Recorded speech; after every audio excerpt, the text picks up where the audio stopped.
Hey, Hades. How you been, man? You doing okay? Yeah, I'm alright. How are you? Yeah, man. Thanks for coming on the show tonight, man. I'm really pumped. I'm just curious. Hazel's not here yet. Hey, man, how you doing on legendary shards? I'm just curious. I got some. I don't really track them too well.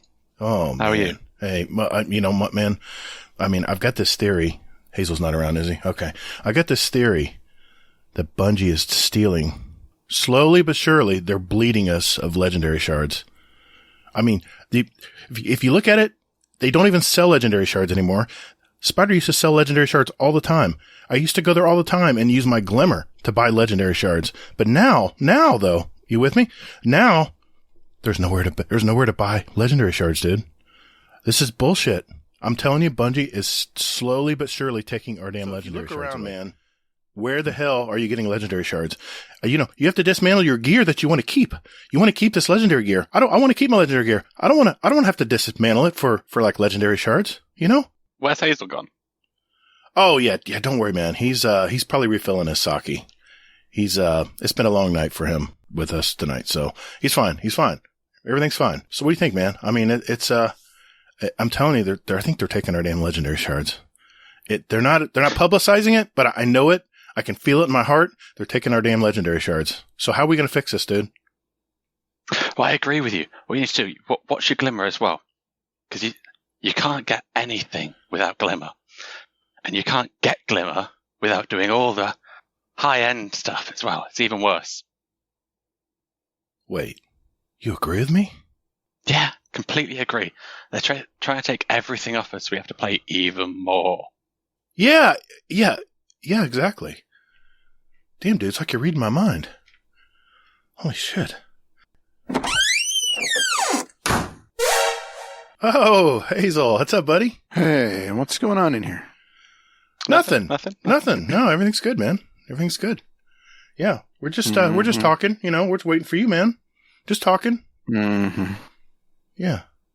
Are you trying to sell him on your BS idea about legendary shards? No. No one mentioned legendary shards. No, we didn't talk about legendary shards at all, man. You're freaking paranoid, man. What the hell? What is up with you today? Don't you lie to me, Gatr. Would you stop harassing our guests about this stuff? Nobody cares. Sorry. Nobody sees things the way you do. I might have mentioned it. Sorry. Mm-hmm. Don't leave. I'll quit talking about it. I will. Hades. I'm sorry. On behalf of everyone, I'm sorry that he had to subject you to that. Hades, you don't really believe that stuff, do you? Of course I do. I totally believe. Have you not been playing the game? Yeah. Have you not been watching it? I told you. All right. I'm out. Y'all have a good one. No, dude. That'd be fine. We can just sigh every 5 minutes or so. No one will notice he's gone. Guardian down.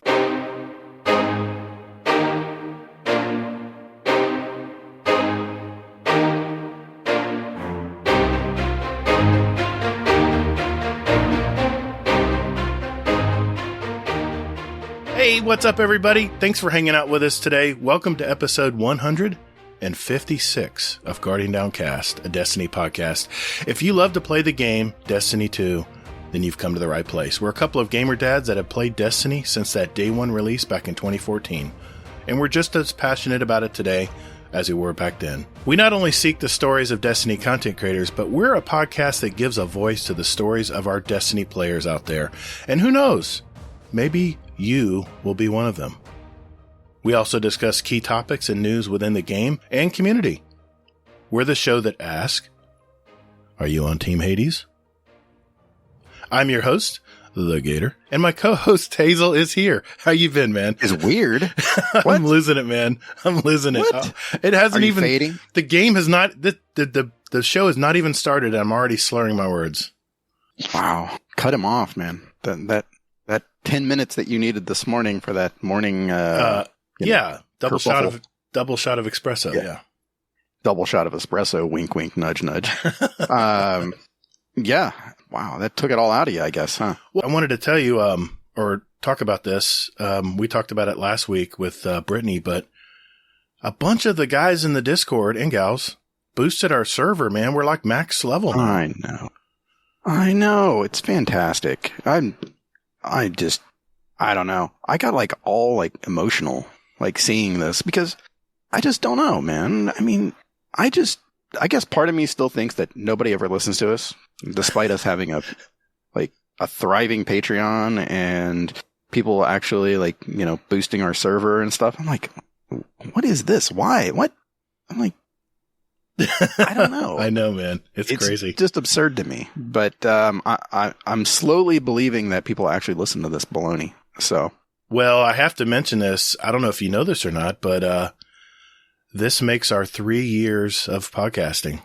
This week is our 3-year anniversary. Our first show was on July 20th. I looked at it. Our first show was released on July 20th of 2019.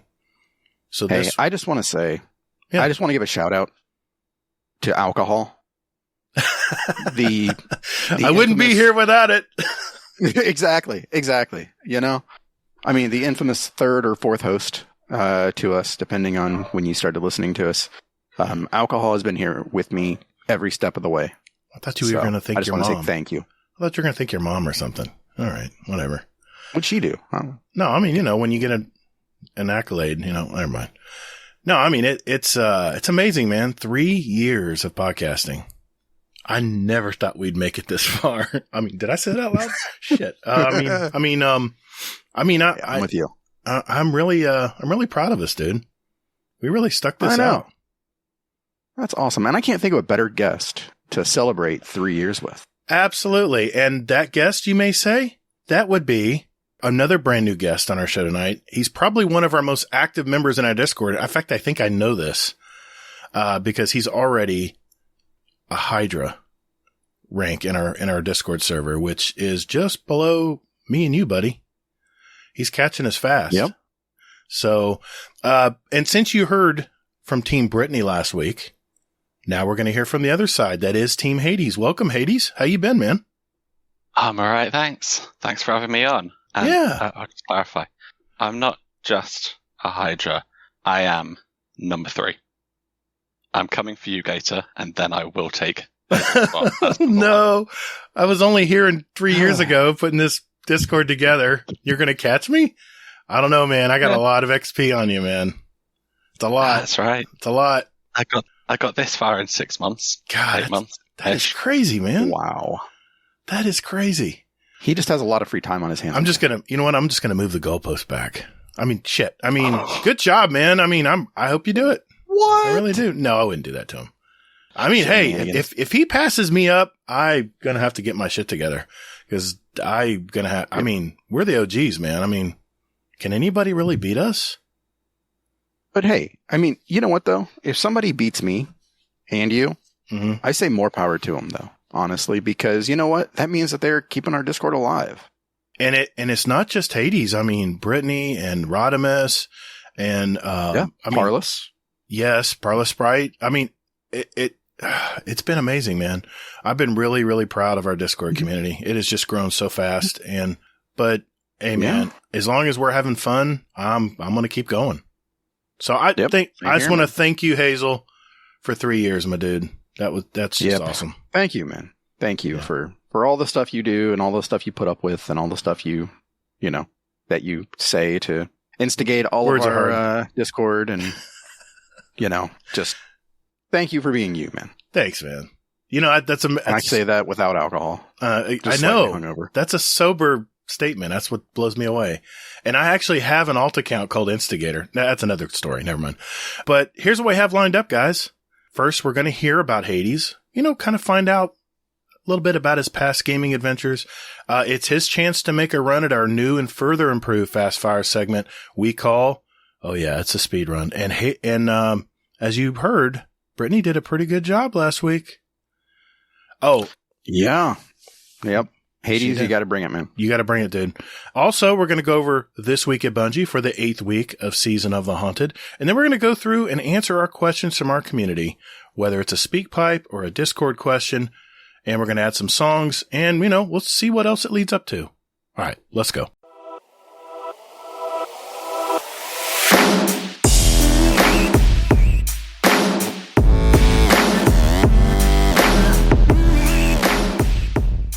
Thanks for listening to Guardian Downcast.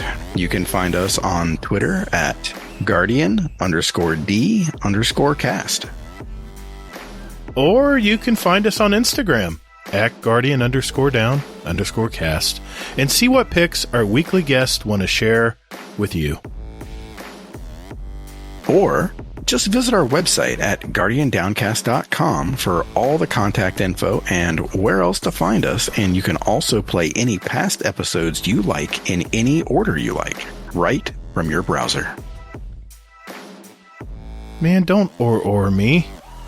Hey, Guardians, while you're at it, follow our Guardian Downcast show playlist on Spotify and iTunes. We post those links in our show description every week. So check us out, and later, Guardian. Toddles! Hades, thanks for coming on the show, brother. We appreciate it. And yeah, you have been rocking it in our Discord, man. And Hazel and I looked at each other and we're like, you know what? I mean, metaphorically, and said, you know what? We need to have Team Brittany and Team Hades on our show because they have been so instrumental just creating just a crazy atmosphere. I call it chaos in our Discord. And it's been a good ride, man. It's been fun, I have to admit. But let's start with this. Are you from the UK? I don't live in England. I was born in England. Okay. Me and Parlis moved to Wales year and a half back. Okay. Almost 2 years back. Just Nice. because it's a lot nicer around here and a hell of a lot cheaper as well. Apart from driving up and down mountains every day, that costs a bit more on fuel, but everything else is so much cheaper around here. So we thought, why not? We'll give it a go. You got to fill in the picture here. What is Wales? What am I visioning if I see the average place in Wales? I mean, I know they have the big cities too, but where you live, I guess, how would you describe Wales? Because I've never been there. It kind of out in the middle of nowhere is the majority of Wales. Okay. It's where I live is, I think, technically mountains, but nothing compared to real mountains. It's just kind of Hills. very big hills. Yeah. Very big hills. Lots of grass. Occasionally the odd little fire in the summer, apparently. Just because it sets itself on fire around here. Why not? It's nice. It sounds like the English countryside. That's where I stayed. I stayed south of London, a little place called Hever or something like that. And it was a timeshare. It was a stables they converted into a timeshare. Yeah, I was sleeping in a horse stable. And other than I thought I was going to die like every day I drove because the streets are only one lane, but two lanes are coming. There's someone coming at you and it's not slow. Yeah. Blind curves, weird lights, traffic lights. If I didn't have TomTom helping me out, back then TomTom was big, I definitely gotten lost, probably would have wrecked the car. And we rented a Volvo wagon. It's like this big ass car. And I didn't realize you really don't want a big ass car in England. Yeah, you do. You want one. Okay, let me rephrase that. You want a large car, but the roads aren't allowing it because it's pretty narrow, man. And all the parking spots I try to park were like crazy tight. And I thought I get grumpy when I have to park my truck anywhere. But yeah, man, I mean, I can kind of envision a countryside setting like that. I am cheating. I'm on Google Maps at the minute looking at Hever. And yeah. It's country. Basically that, but okay. It at a 45-degree angle. I was going to say, we didn't have hills there. It was pretty flat. In fact, it reminded me of Florida because it was very flat. But it is a beautiful country, man. It is such a beautiful country. My wife and I want to come back, that's for sure. I'm not going to lie. I looked up Google Maps too just to find out where Wales was. And I was like, what are you talking about? Wales is England, isn't it? It's all England. It's no, it's actually not. No. Yeah. I played the stupid American card. Yeah. Don't call it England to a Welsh person. How did the locals, were they inviting when you moved there? They know you're English or does everyone just kind of melt together? They're all weirdly nice. Ooh. Where I did live before, the wonderful, just other side of the river, Somerset, you didn't talk to your neighbours. You don't talk to people at all. Really? and they'll just talk to you. They'll walk past and try and have a conversation, and I'm there going, I'm just trying to do something in my car. Leave me alone. Wow. But yeah, they're lovely and very forgiving for the fact that I'm English until it's rugby season. At which point I am scum because the Welsh love their rugby. Oh no. That's all right. awesome. Well, technically, who are you a fan of? I don't really do sports. Okay. But that's probably a good thing. Very good thing. Last year, while I was at work, then the rugby was on, and Wales were being absolutely annihilated by Ireland. At which point, I whipped out my Irish heritage and went, I'm half Irish. And my colleagues saw. And out the pub you went. Out the pub you were kicked. Dude, pubs are very territorial there. If you're not a local, some of these pubs, they won't even acknowledge you're there. It was eye-opening. I mean, hey, I'm a big American. Where's my food? Some of the more local pubs are very either you're a local and you're in here every other night, or what the hell are you doing in here? We didn't even get acknowledged. We literally just walked out with our tail between our legs. It was an eye-opening experience, let me tell you, because there wasn't much to eat out there. We got home late and we were trying to find somewhere to eat, and I'm like, oh, there's a pub. Let's stop and get get something to eat. During the day, not as bad. We went to the Little Brown Jug, I think it was called. It was pretty cool. Nice place. And, but another one? No, I don't even remember the name of it. Let me ask you this. What do you do to pay the bills, Hades? I work for a tech company out here. It's called Currys. We sell basically all of your household stuff. So TVs, laptops, computers, printers, speakers, and also the big stuff. So your fridges, washing machines, dishwashers, vacuum cleaners, kettles, everything. If it plugs into a wall, including kettles here, odds are we sell it, which sounds all right until you need to know the ins and outs of every single one of these things to try and convince a customer which one's best for them. Oh, man. That's rough. So it's a bit of a steep learning curve. But yeah. Which area are you in, roughly? All of it. When I first started, it was they call it white goods. So washing machines, fridges, the household appliances, basically. But in case you can't tell, being a gamer, I quite enjoy the laptops and TV side of things. So I learned, I looked into them and learned all that side of it while I was quiet and at home, and then just kind of discreetly sold one or two things, and they went, oh my God, you know what you're doing. So now I bounce between everything, which is great fun. But nice. It involves a lot of walking. That's awesome. Are you commission based or? We get salary and a little bit of commission, but it's not so much off of the actual stuff we sell. It's like your extended warranties and on laptops and stuff, the software. I get commission on that. So I got quite good at bundling a lot of software onto a laptop quite quickly. I can make a $5 commission on a 300 quid laptop or a 1200 quid laptop. The actual laptop doesn't make a difference. Really? Nice. Like that. All right, sir. So, since you mentioned gaming, that's a nice segue too. What was your earliest video game moment, or one of them?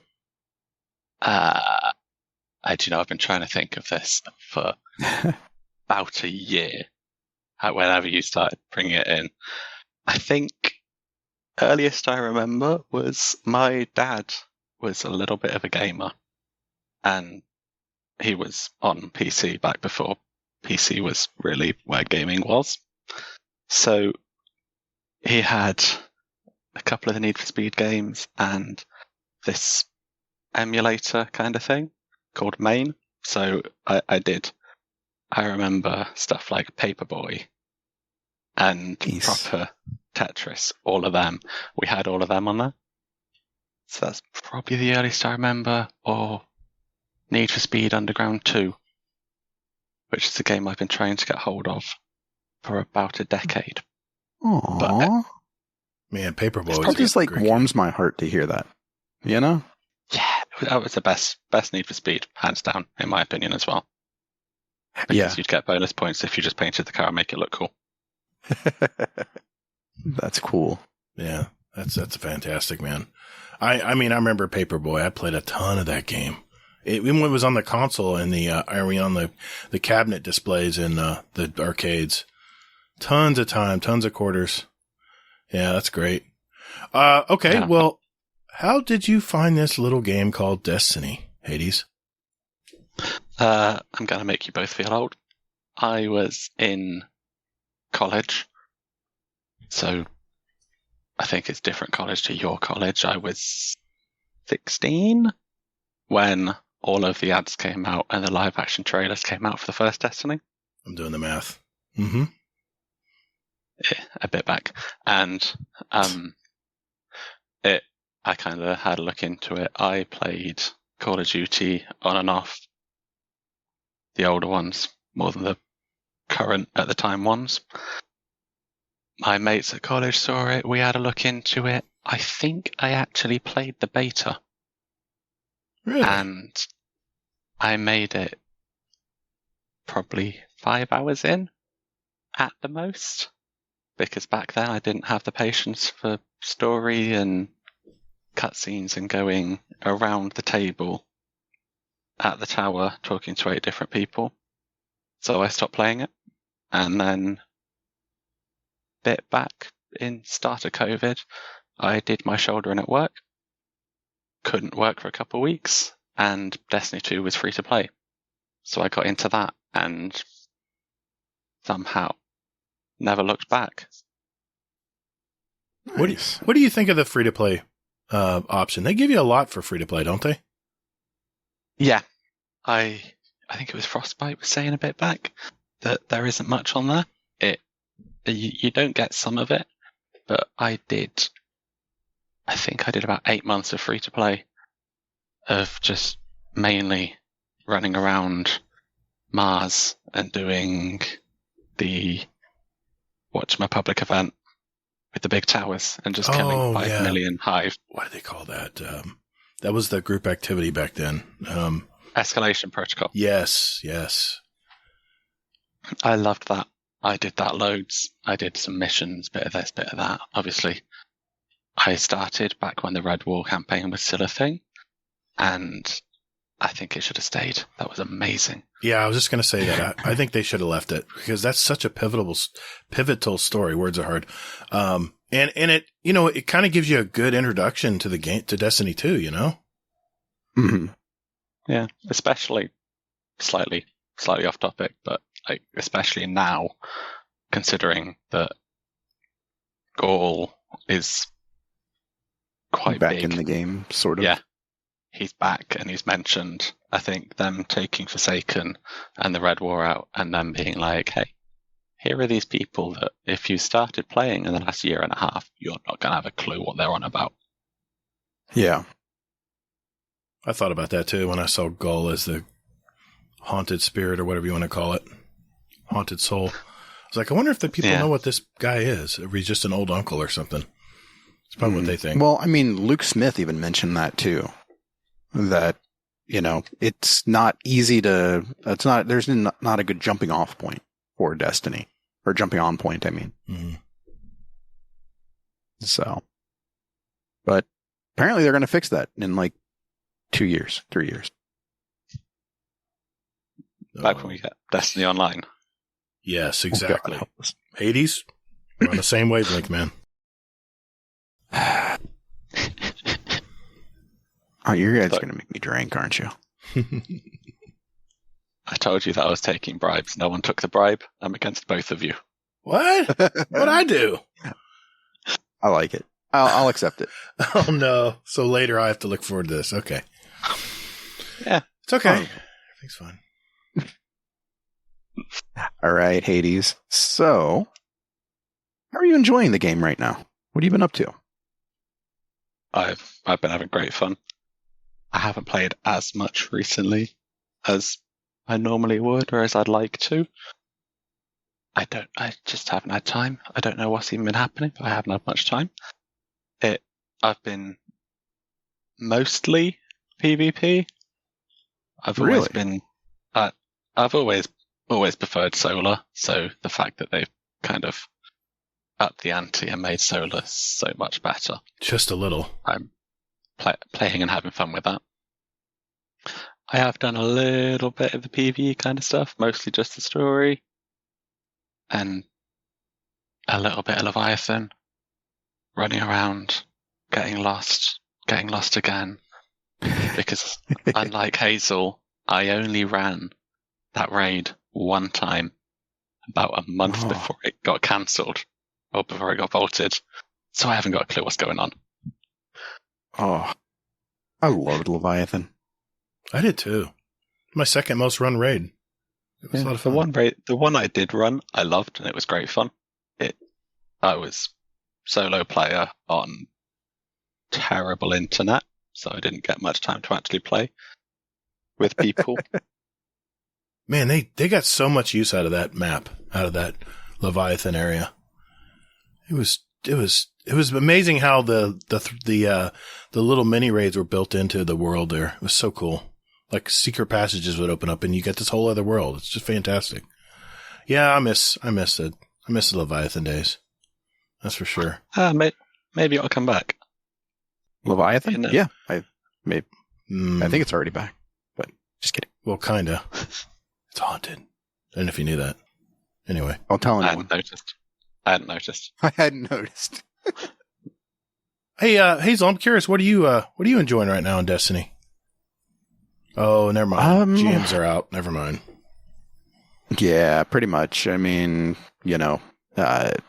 I'm definitely, running some GMs, trying to get my Hunter and my Warlock to 1570. So I've got my Titan there. So, yep, pretty much just doing that kind of thing. So, actually, as this was released, I will be in another state. That's right. You're gonna be in Bungie land. Kinda. Yep. Exactly. That's cool. So, man. And hopefully they'll open the door and let you look around. We'll see. Yeah, here's hoping. I mean, I emailed them trying to use that card. So, yeah, we'll see. That would be great. They'll probably open the door and say, Gator's not here either. Oh, no, sorry, man. We're closed. Thank God. Yeah, as you probably heard last week, I did my first Reddit post, baby's first Reddit post, and didn't go so well. I won't belabor that point. Swimmingly well. I won't belabor that point anymore, but hey, weren't we talking to Hades? Well, no, we have been talking to Hades this whole time. Have you not known that, or have you just been talking to yourself? That's the segue to go back to the interview. What was the last question we asked him? What were we enjoying about Destiny at the moment? What happened to the show notes? Did you close them? You probably threw them away. So, Hades, continuing on with our interview, because we certainly didn't get derailed into any off-topic stuff. Absolutely not. Yeah. Ever. Come on. Amateur baloney. Come on now. All right. So this is one of my favorite questions. This is, why do you play video games? What is it you like about them? That probably, to begin with, I obviously used to play with my dad a bit. Then my parents split up back before all of that. So I ended up buying, with collection of pocket money, a PS2 that I dug out, and I'm very sad that it doesn't work anymore because I have Crash and Spyro on it. They're probably worth a lot now. Good games. I was a little kid. It was a way to escape and be able to do all these magical cool things and have pretty colours. And then as I grew up, I just kind of played a bit here and then when I could. It was socialising with friends and escaping from the real world and the homework that I wasn't doing. And it just kind of carried on from there. It's a way to go, real life sucks. Let's go play with space magic and crash into the same wall 15 times and reset the race because that one wall is evil and hates me. I think there's a point in everyone's adult life when they take a break from video games. You know, they're busy with kids and marriage, and all of us have that moment in time where, you know, video games aren't, you know, at the pinnacle of or a hobby of what we want to do. And then we kind of circle back to it. At least that's the way it happened for me. So I was going to say, I'm 25. I haven't hit that point yet. yeah, I know. It's coming. It's coming. Nah, Or I've not. got 2 cats. That's more than enough. I have to ask this, Hades. Dude, what's up with the gamer tag? That's an interesting one. I made my gamer tag, original gamer tag, not this one, when I was 12. I was at my dad's for the weekend. He'd got a PS4, so you then had to make the account, or PS3 even, so you had to make the account and everything. His was Whoopass, and that is surname. I couldn't come up with anything. Ended up with though his was Badass. I then ended up with Whoopass and then my surname. So anytime I played with anyone, obviously all in lowercase letters, everyone would call me Woo or Whoop or something like that. And it was so long and annoying and I hated it. And then one day at work, I used to drive 3.5-ton vans for a living, which is how I found podcasts, because 8-hour shifts, music gets repetitive. Yeah. I then kind of thought, bugger it, let's see if I can change my name. And while driving around in the countryside, I decided I wanted it to be Hades 666, which was taken on PSN. So then it became Darth Hades 666.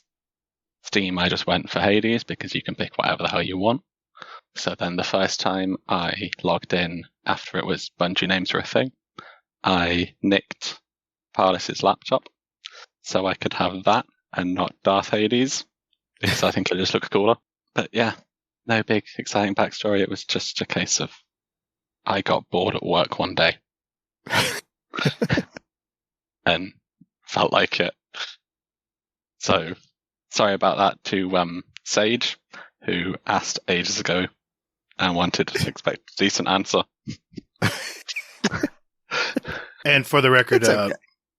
Parlis Sprite is your wife, correct? Fiance. Fiance. I haven't made that yet. My bad. No. My bad. There's a funny story for that. So I don't know if you remember the day that it all kicked off with the whole Team Hades, Team Brittany. Well, that was going to be my next question: is how did all this start? Yeah, we might as well go to that, Hazel. Yeah, that was Sage, actually. You actually, it's nicking your questions now. pretty much. Yeah, that was Sage. He wanted to have me on the show and called me a lord, which Brittany then decided, oh, hell no. And it just went from there. But it was the day that me and Parlis got engaged that she then went on to Brittany's team for a bit to bully me within about 3 hours. Which sums up our relationship pretty well. Gotta love it. That's amazing. You know, what's funny is Brittany's story was different than that. No, it was the same. Was it kind of the same? Okay. Yeah. I'm trying to remember. Been a week, it's been a week. I know. My mind's a little mush. Sorry. I got my readers on, though. That's a good thing. That's pretty cool, man. You know, what's funny is Brittany has her husband in the Discord as well. So we have like these two couples in our Discord talking back and forth all day. It's fun. It's really cool. Yep. It is.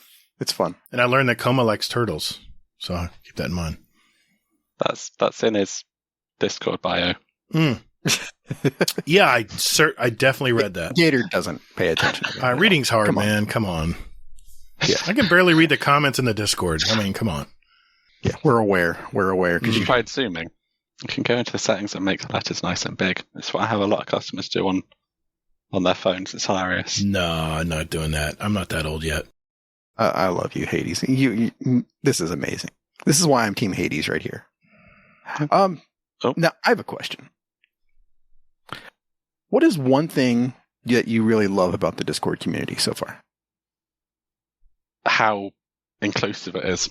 I love that it doesn't matter who you are, where you're from, what you like, what you dislike, as long as you can tolerate Gatr and his weird rants and What? like Destiny to an extent. What? You're allowed in. It's brilliant. You're not wrong. Well, that is the price. That is the price of admission. We have such a weird, diverse collection of weirdos. We do, man. I love it. We do. I love it. We got people from all over, man. That's what I love about this place. Yep. And And everyone's so friendly. Exactly. I know that I could probably, if I needed to, there are probably at least 10 people that I could just chuck a message to and would be willing to help, down for anything. Yeah. Drive a few hours to meet up, probably not so much with some of you lot over the other side of the puddle, but Yeah. Everyone's so friendly, inviting. Well, that's by design. We at least try. I mean, assholes don't last very long in our Discord. How Hazel's lasted this long is amazing. But that's another. I've done all right. I've made it to the top 3. Yeah, you did. I've never claimed to be a nice person. There you go. There you go. Neither have I. Yeah. So. Yeah. But that's awesome. I agree completely. That's one thing that I love about this Discord too, is that it was funny. Hawkslayer, he lives in Kentucky, and we're like trying to maybe get together sometime or something like that. And also, I'm going to be in Seattle when this drops, but maybe Miner and I are going to get together. So Nice. like wow, this is There crazy. There better be pics. Yeah. And was We'll it see. Hawkslayer's birthday that he nearly sent himself off into the ocean on a barge? Yes, he Yeah. did. Everyone was just... We were all like, concerned oh, God. because we didn't hear from him. We're like, man, I hope he's all right. That's brilliant. All day, that's how great our Discord is. All day, people kept checking in. Has anybody heard about Hawkslayer yet? It was amazing. I was sat on top of a washing machine going, is he dead? What's going on? Last time he texted, said he was running on an untethered barge, just running free. I was like, He oh, was man. he was on the untethered barge, just like, yes, I'm heading straight for a fuel tanker right now. I Yeah. have no ability to steer. Oh my God, it was crazy.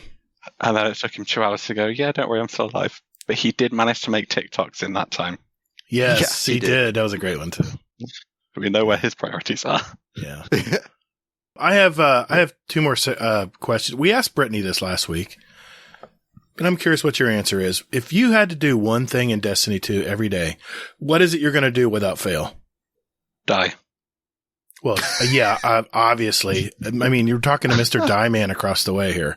No, I mean, what one activity you definitely got to do without fail if you're jumping into Destiny? God. I play. He's asking if you do bounties. I was getting to that, Hazel.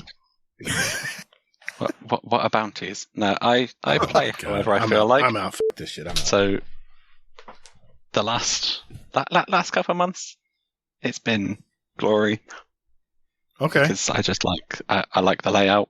Sometimes I'll jump on and just do like I did yesterday, a couple Nightfall. Every now and then, I'll see if I like Gambit this week because I used to love it, and then I don't know what happened to it, but I didn't like it anymore. I don't either. Hazel likes it now. I do, but I really don't play as much as I did since I said that I liked it. It was like, I don't know. I came to my senses or something. Yeah, Brittany talked about Gambit last week, so it was interesting I used to conversation. I loved Gambit. I did too. When they had Prime and all that. I lived in Gambit back then. That was pretty much all I played. I was going for I that did. title too, man. It was a tough title to get. Not many people have it. Oh, I didn't know titles existed back then. Oh, okay, never mind. No, forget I said it then. It sounds like an awesome title to have, but I didn't really know. It was called they Reckoner. existed. It was called Reckoner. It was very tough to get. Oh, If you have the Reckoner title and I see you in the tower, I'm giving you a high five. Because I know you grinded the hell out of Gambit. And those other things, I can't remember what you even called them. I already forgot about them. Anyway. oh wow, yeah. We remember what they were Do you mean called? the Reckoning?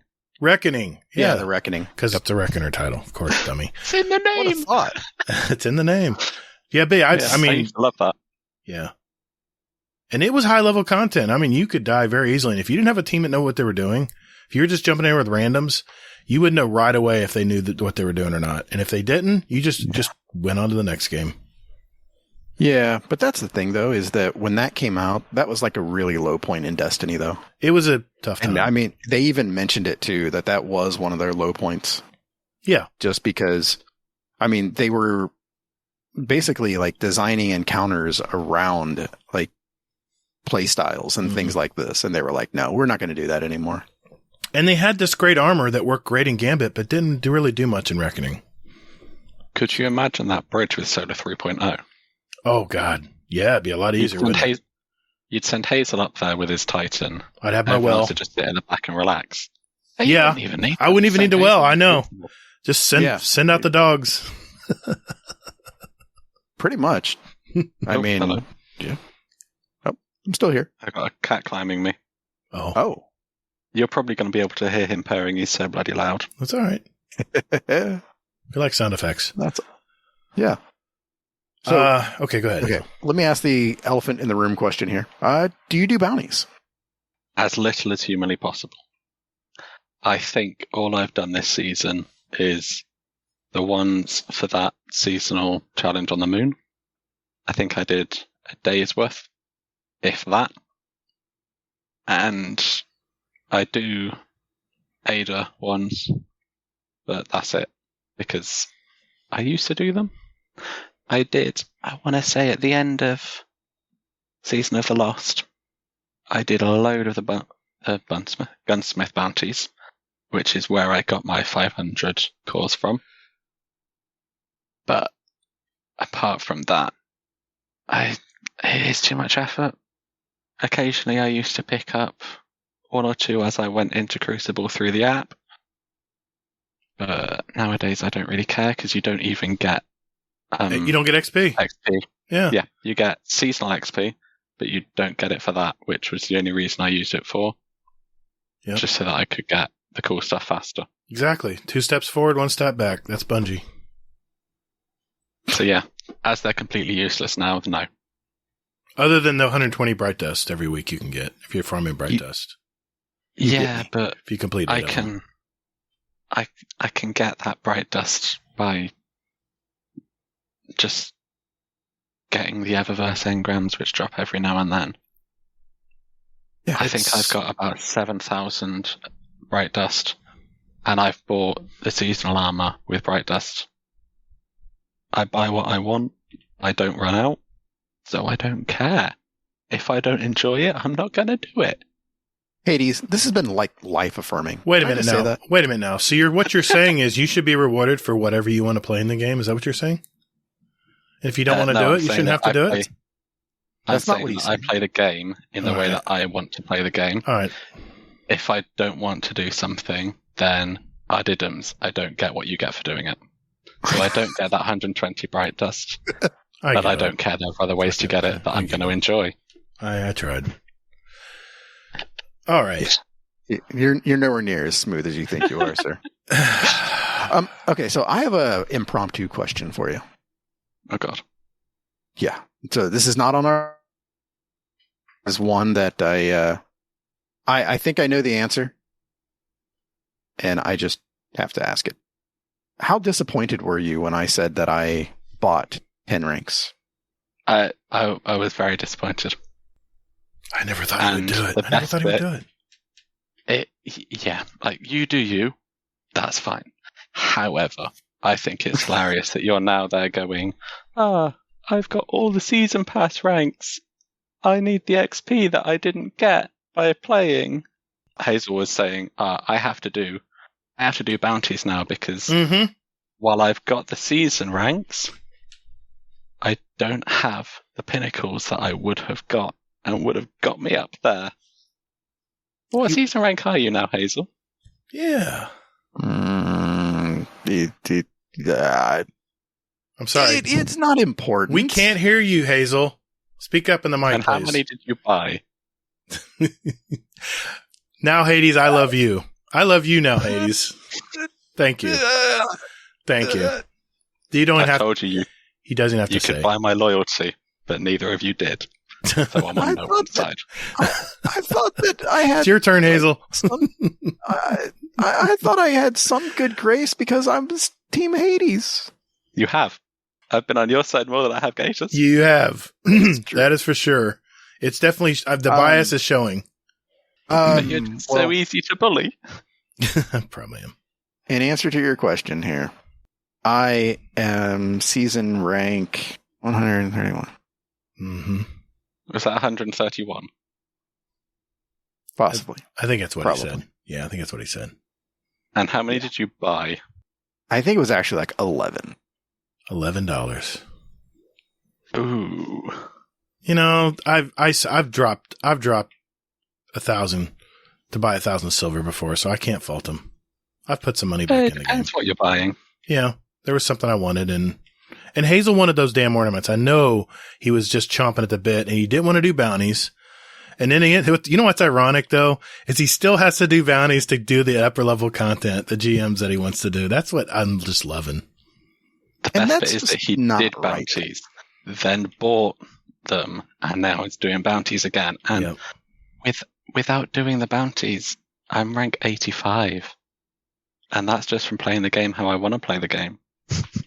I did an experiment with one of my alt accounts. I'm not going to tell you anything what I'm doing. Oh, God. But I did. I was bored, all right? I was bored one week. You opened the can of worms, man. No. I'm closing it back. Never mind. Back to Gator's therapy. No. Back to the show. Back to the show. I'm trying to. Why won't Dim tell me what my season pass is? I can't find it anywhere. There's a Under really good progress. app.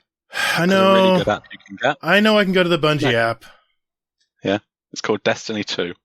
I'm looking it up. Hold on. Gator, it's on dim. You just have to go to the menu and then you go to progress.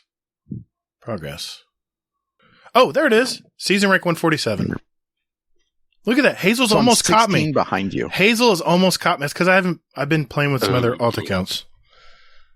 Because I've already hit 100. There's no reason to play anymore. What are you talking about? There's no other reason. I have play other alt anymore. counts I'm ranking up. I told you I like the progression of the game. I like unlocking. I like the looties and the You like shooties. complaining. I like to unlock I like to see the bar go up and the number get bigger. But the number will get bigger anyway. Yes, but I like to see the bar go up, and that doesn't go up anymore because I've already exceeded 100. Hence my argument, which I will not get into at this matter. Okay, But the bar goes up on the seasonal artifact, though. it does, You can watch that bar go up. and I haven't even tried. And let me just check here real quick because I want to know if I'm ready for GMs or not. And I have not really prepared. I've done very little You pinnacles said every that week. you weren't last week, so Yeah, I'm at. I'm two. I think I'm one or two away, so I'm getting close. But I haven't really been trying. But it's not like I want to do GMs. So but you don't want to do GMs. I don't. They're too hard. they're not so- too. I didn't say they were too hard. I said it was just too grindy to have to get the materials I wanted. Grindy. I can't be bothered to do them because they involve doing the one thing that I can't stand doing. Sitting down and bloody build crafting. You have to build craft, which means you have to make builds, which means you need materials to build. I've got the materials because I don't do it. I change very little. I'm Like, you And Hades, I have a question. Follow up Oh, here. God, of course you do. Are you having fun in Destiny? I am, yeah. It's great fun. I love it. What? Oh my god. The sarcasm Okay, is moving on. way too overwhelming. I will bounce back slightly there for Gatr. I have 2 loadouts. I have PvE, PvP. Imagine And my that. PvP, I have 5 bits of the new Iron Banner kit, the Forerunner stuff, so I get that extra enhancement core just by playing Banana, Oh, that's right. I forgot about that. and then I can swap in and out my exotics whenever I feel like it through any bit of that. That's And right. I have the same for my PvE stuff that I can swap in and out the exotics. If I find a bit of kit that's amazing and has better stats, I might put that in there instead. Otherwise, I have an ishness. I aim for mobility to be relatively high, resilience to be relatively high, recovery to be relatively high, and intellect, because despite Hazel's belief, it's great fun doing supers. Yes. It is. It really is, yes. In trials, I'm usually the first one to get a super in the game. Because I have 99 intellect. You don't play trials. Oh, the times I Yep. do, because there's a weapon I want. I want the sidearm. I okay? was doing that. I want the sidearm. I was doing that, but then I got told it was a 2-shot sidearm, and I don't like the You don't like those 2 shots? Imperial. Yeah, no. I like those. No, I'm not the biggest fan of much fully automatic kind of stuff. Oh, okay. See, I use the empirical evidence. It's pretty fun in Crucible. It's a little slow, but it hits hard. I think sidearms Swap are the it way, out. man. Bin it off, and Monkey's going to hate me. Use Traveler's Chosen. It fires quickly. It's very good. Fully automatic. No, I haven't got the catalyst, so it's not. I've completed the catalyst anyway. Oh, yeah, I love that. I love that gun. In 2 kills, I can get my dodge back, which at the minute means that I can dodge, so I'm not going to die because classy restoration. Right. Kill 2 of them, reload. The reload takes half a second longer, and then I've got the dodge back again. Yeah, I'm surprised not many people use that sidearm because does so many things for you. I used it in Gambit all the time because I wanted to get my grenades and stuff back. Yeah. I hate the look of it though. Yeah, it's a little bulky. It's bulky. I just got the latest ornament for it. It's not too bad. It looks a little bit better. I know it's too small. It looks tiny. Yeah. It's like having that little 1-shot Nerf gun in your hand. It is. It's very short. It's a very short sidearm. It's weird. It's like you got a banana in your hand. You What? know? It's like you have a banana and you're shooting someone with a banana. It's like just a little, tiny little gun. How are you holding that banana? Just move on. How small are American bananas? Just move on. Let's keep moving on. I think he meant something else by banana. Banana. Never mind. I'm not going there. No, the bananas that we have here in this household are like sort of. I was going to say like kind of bigger than that, but okay. Yeah, I'm going to leave it there. I'm not going to go down that path. No, I have a question, and Hazel, you'll finish out here. This is my favorite question. It is, what is one thing about you that our community might not know about you, Hades? I have a prosthetic leg. Are you serious? No, I just had to beat Monkey. Damn it. I almost bought that. Oh God, one thing that you don't know. Bit of an interesting one. I have this part of thinks I'm weird. I think the rest of the world is weird. 1% of the world apparently have it. I can't picture things. If you say you can't visualize? If you say picture a tree, you can see a tree. Mm-hmm. I can't do that.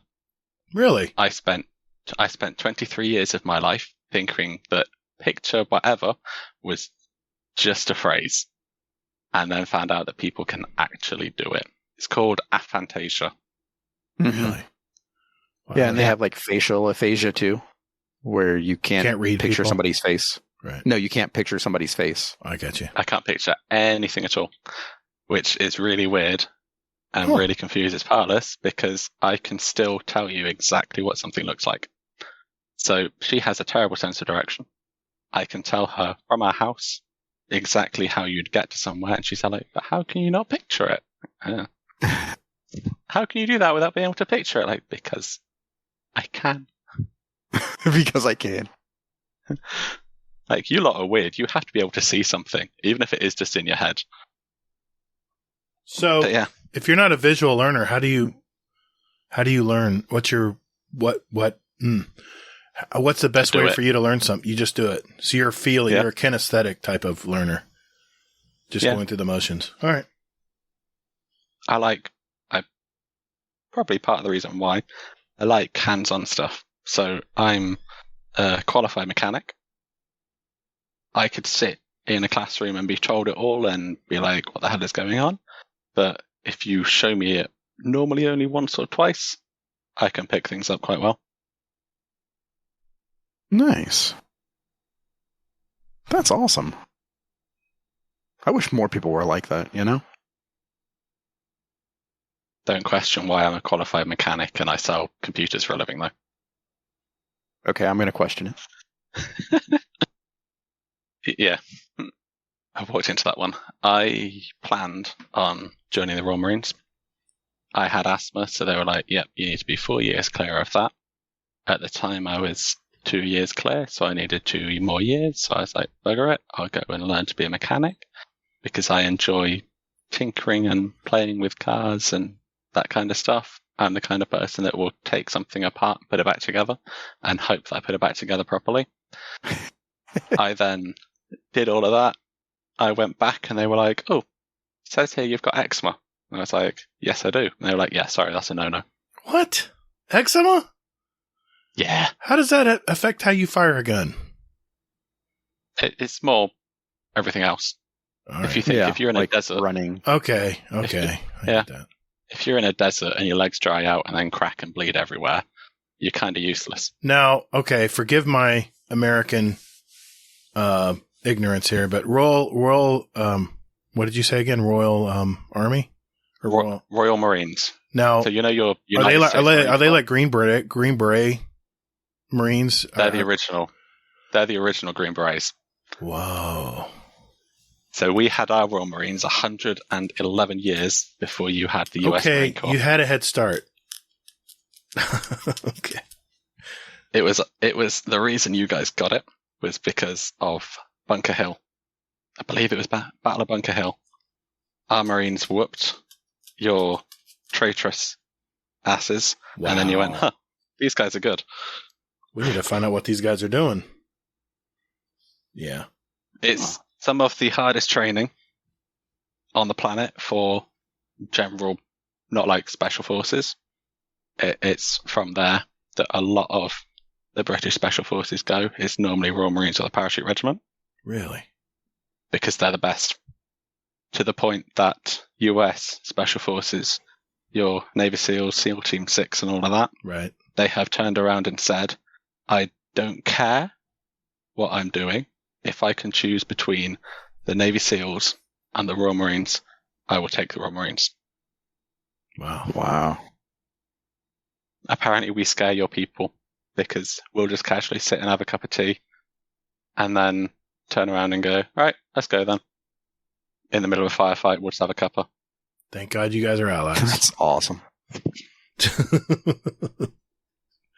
Wow. You're also, apparently this is a real thing, and I've heard from the US services that it is. You guys get given a card when you deal with the Brits that says, do not gamble, do not bet, and do not fight the Brits. Do not drink with the Brits. You will lose. Really? Which is fair because we start drinking at about the age of 8. So what you're saying is if I had a beer with Uncle Scumdeath, I'm probably not going to be able to keep up with him.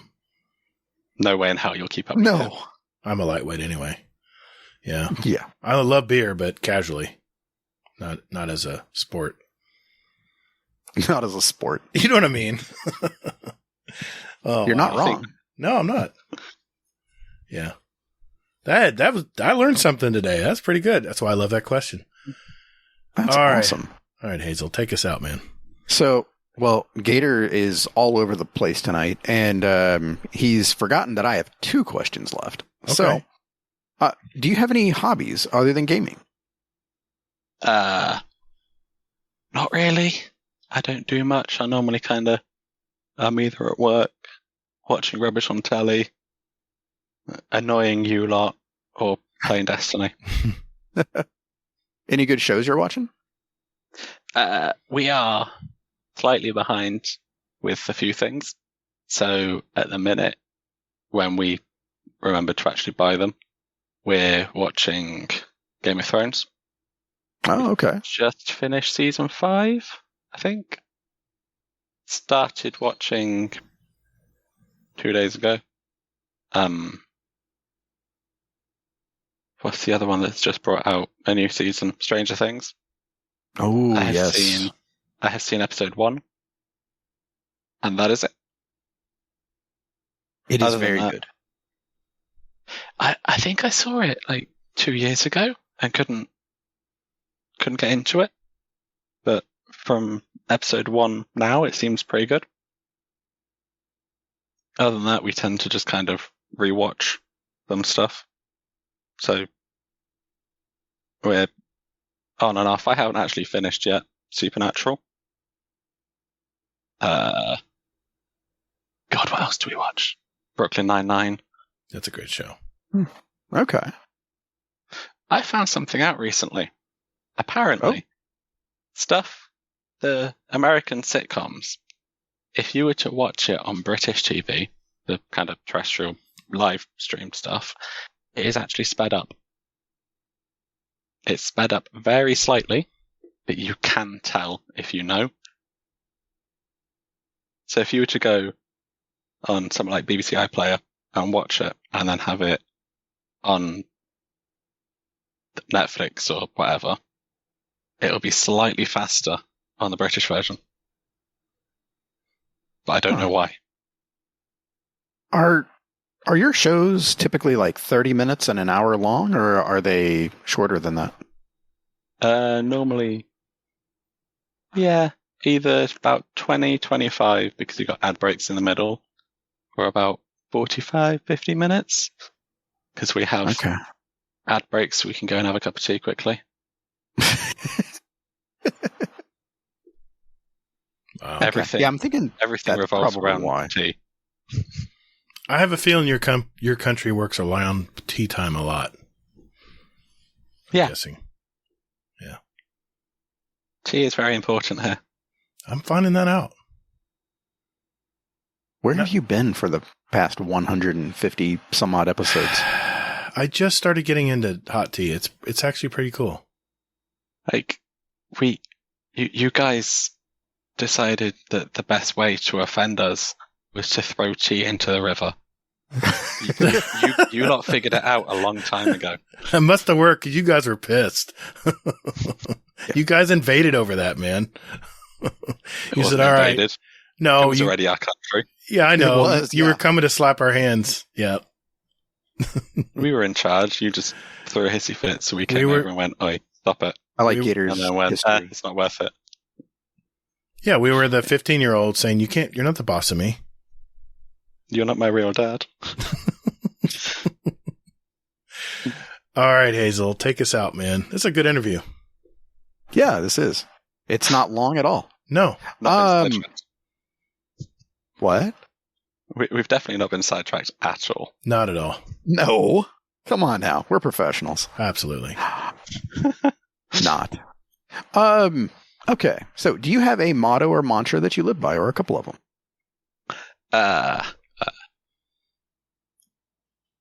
Best I can come up with is probably, fuck it, why not? Give it a go. Worst case scenario, it goes terribly wrong. Fuck it. Just do it. I like it. Just do it, but without the Nike check. Yeah, exactly. Without the corporatism. Yeah. Nice. I like that. I want to try something. Fuck it. Give it a go. Yep. In Destiny, it's pretty cheap normally. True. Yeah. Only costs about 6 legendary shards. Don't get me started. Oh my God. Please don't get me started on it. Hades, I was going with you there, and then you said lost that, me. and now I'm like, I just got chills. See, now I see he's trying to instigate. I see how it's working now. I'm not buying in. I got thirsty all of a sudden. I'm not buying in. I'm not. I'm just going to choose to ignore that. Now, Hades, thanks, man. Thanks for sharing your life with us tonight, man. Yeah, thank you. This has been fun. That was a lot of fun. Thanks for having me on. All right. Speedrun time. I wonder how he's going to do, Hazel. Terribly. We'll find out right after this. Call the Praxic Order, call the Thanatonauts, the Jinsen Scribes, call everyone so they can witness you. All right, listeners, this segment is called the Speedrun.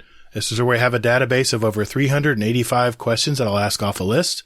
We'll have 90 seconds. Hades will have 90 seconds to answer as many as he can. These are short 1 or 2 word answers. And at the end of the year, the guest with the most answer will win a prize and title of 2022 Speedrun Champion. The questions are asked at random, so no one can memorize the order, and just say, quickly, answer quickly what quickly comes to mind.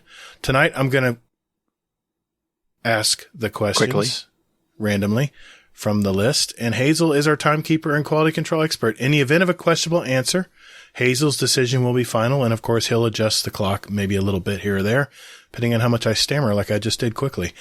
All right. Kingsley Mack is our leader still at 40 questions. He answered in 90 seconds. So you ready to do this, Hades? I don't know. Well, let's do it anyway. Just All quickly. Right.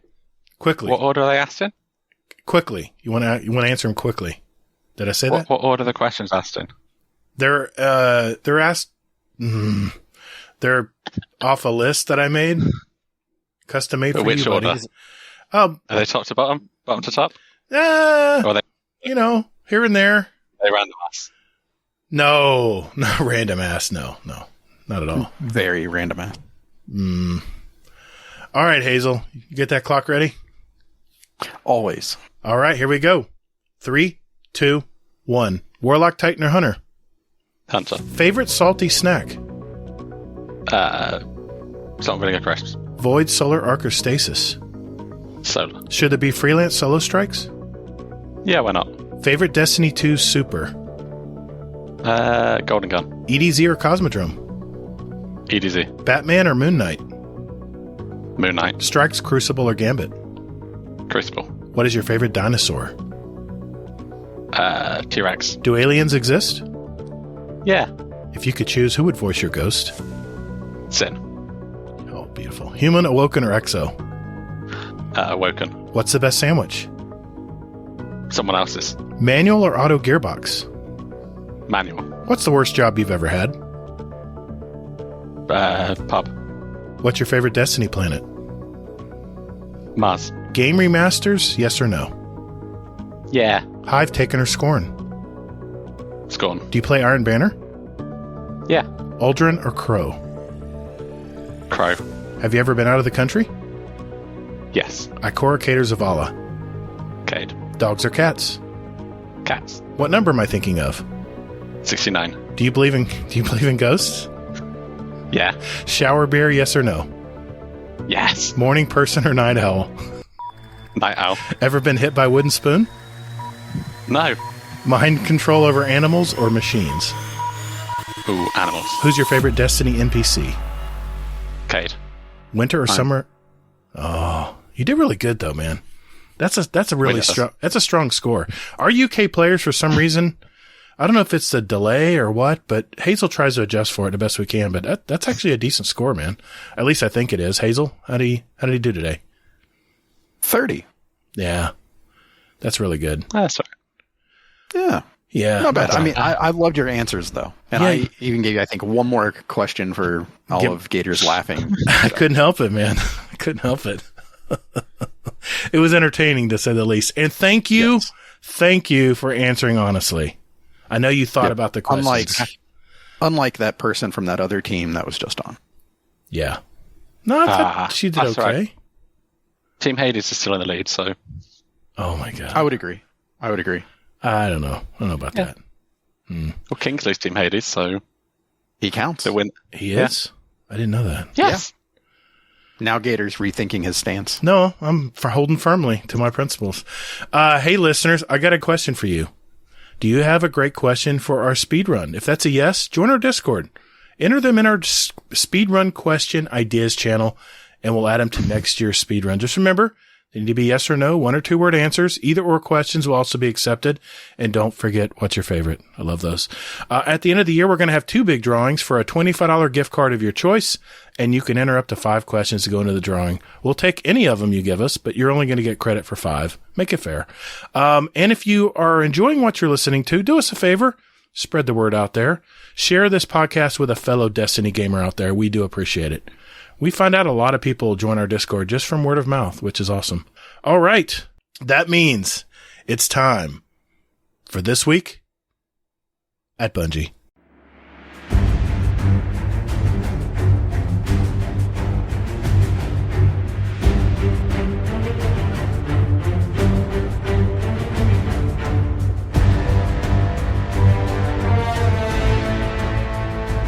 Hey Guardians, just a quick reminder that we now have a Destiny 2 clan, and Hazel and I invite you all to be a part of it. If you're looking to find a clan, now would be a great time to jump in and get to know some of these great gamers you've heard. We're not hardcore or anything like that. Enjoying what time you have for Destiny is all we ask. So, if you're looking for a clan out there, we have a permanent link in our Discord under the channel GDC Destiny 2 Clan, where you can find a link. Otherwise, look for Guardian Downcast Pod, and the link will be in the show notes of this podcast. Right down there.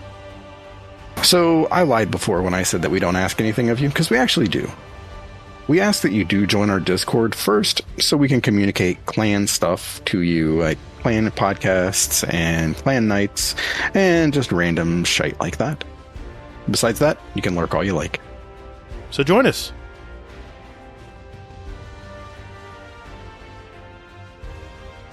All right, ladies and germs, this is the TWAB for this week. No idea what week it is. I'm sure Gatr is going to have to search the internet to try to find it. This will be interesting because he can't interrupt me. That is, unless he decides to figure out that he can pause this and then interject whenever he wants to.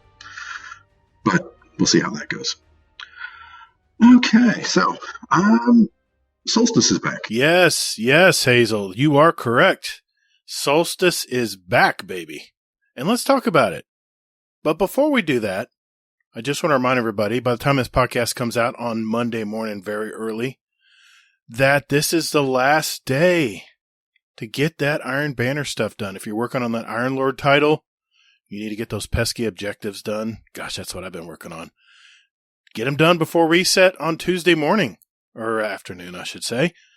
And remember also, if you have those Iron Banner Ingrams, whether they're waiting for you at Saladin's Flaming Gong, or you have them in your inventory, last week to turn those in because you won't be able to turn them in until next season. So keep that in mind. Now, Bungie has massively changed the way the Solstice works. It's not even called Solstice of Heroes anymore. It's just called Solstice. And they're kicking that off as of reset. If you're hearing the podcast when it first comes out, it'll be tomorrow at reset. Tuesday reset, July 19th. A lot of decorations as usual. Going to be a lot of stuff around the tower to celebrate the Solstice event.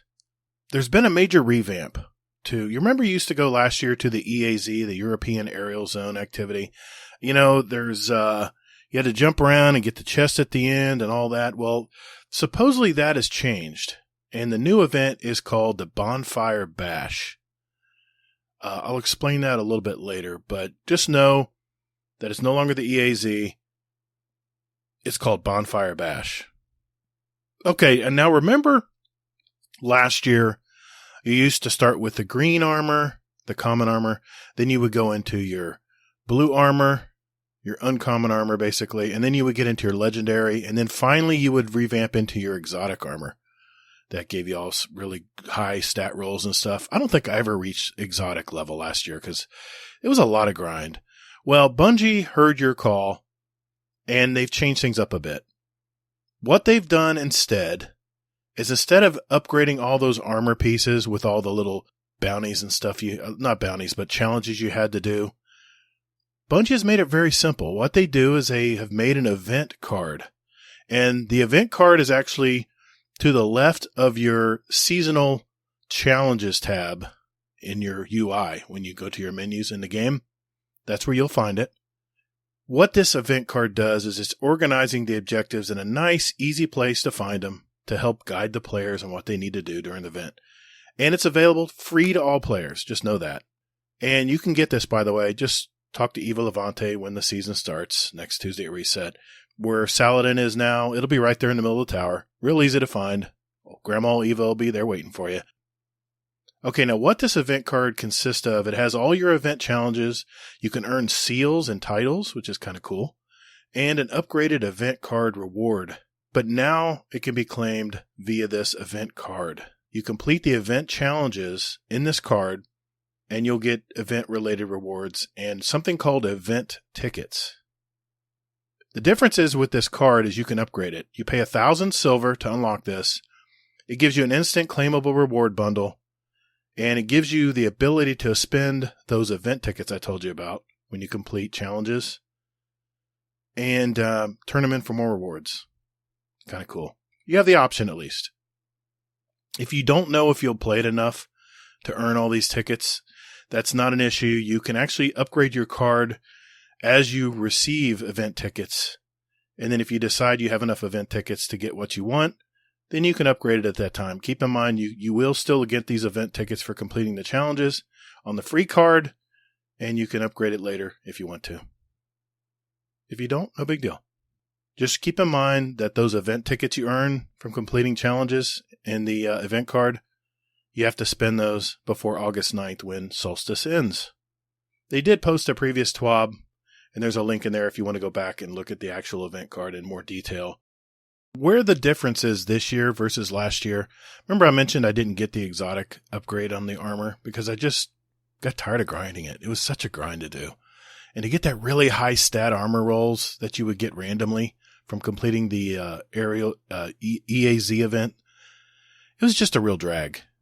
So what they've done is they've made it a little bit easier to actually farm some really high stat rolls of armor. And they say these were their goals. They wanted to focus on entirely upgrading the armor the entire event through new player actions. They want to provide agency and basically choice if you want to upgrade, how you want to upgrade your armor, whether it's resilience or you want to have a high mobility roll for Crucible. You now have that choice to be able to do that. And also give players a chance to reasonably chase the armor rolls for the duration of the event. In other words, you don't have to wait till the event is almost over and you've grinded and grinded. Throughout the whole event, you can do this. They say also to tie together acquiring and upgrading armor with the theme of Solstice and lower the barrier to entry for players who haven't engaged with armor stats. I talked last week about the currency involved on that glorious Reddit post to upgrade armor stats and stuff, but you can actually farm your armor pieces, which is going to be really good if you don't have a really good set of armor, or say you're wanting to put an armor build together for those GMs and you want something with a really high resilience so you don't get flinched as much or you're harder to kill. This might be a good way to do it. It's I don't know how much effort it's going to take to do it, but from what I'm reading so far, it sounds like it's going to be pretty farmable. And that's the cool thing. You can jump on every morning before work, jump in here, do some activities, start rolling some armor sets. It's really nice. Okay. Of course, Bungie has to make new currencies. And that's what we're going to work on today. That's what I'm going to try to explain. Mr. Monkey, get your notebook out. Here's how it works. You play anything throughout the game during the Solstice event, you're going to get silver leaves. If you guys remember in Forsaken, there was some kind of quest where you had to kill yellow bars in the Forsaken area, and the silver leaves would fall down. I bet you it's that same thing. They're just reusing that asset, I believe. But the difference is, when you collect your silver leaves, there's a currency you're going to need to convert those silver leaves in to be able to do all those rerolls that I talked about with your armor pieces.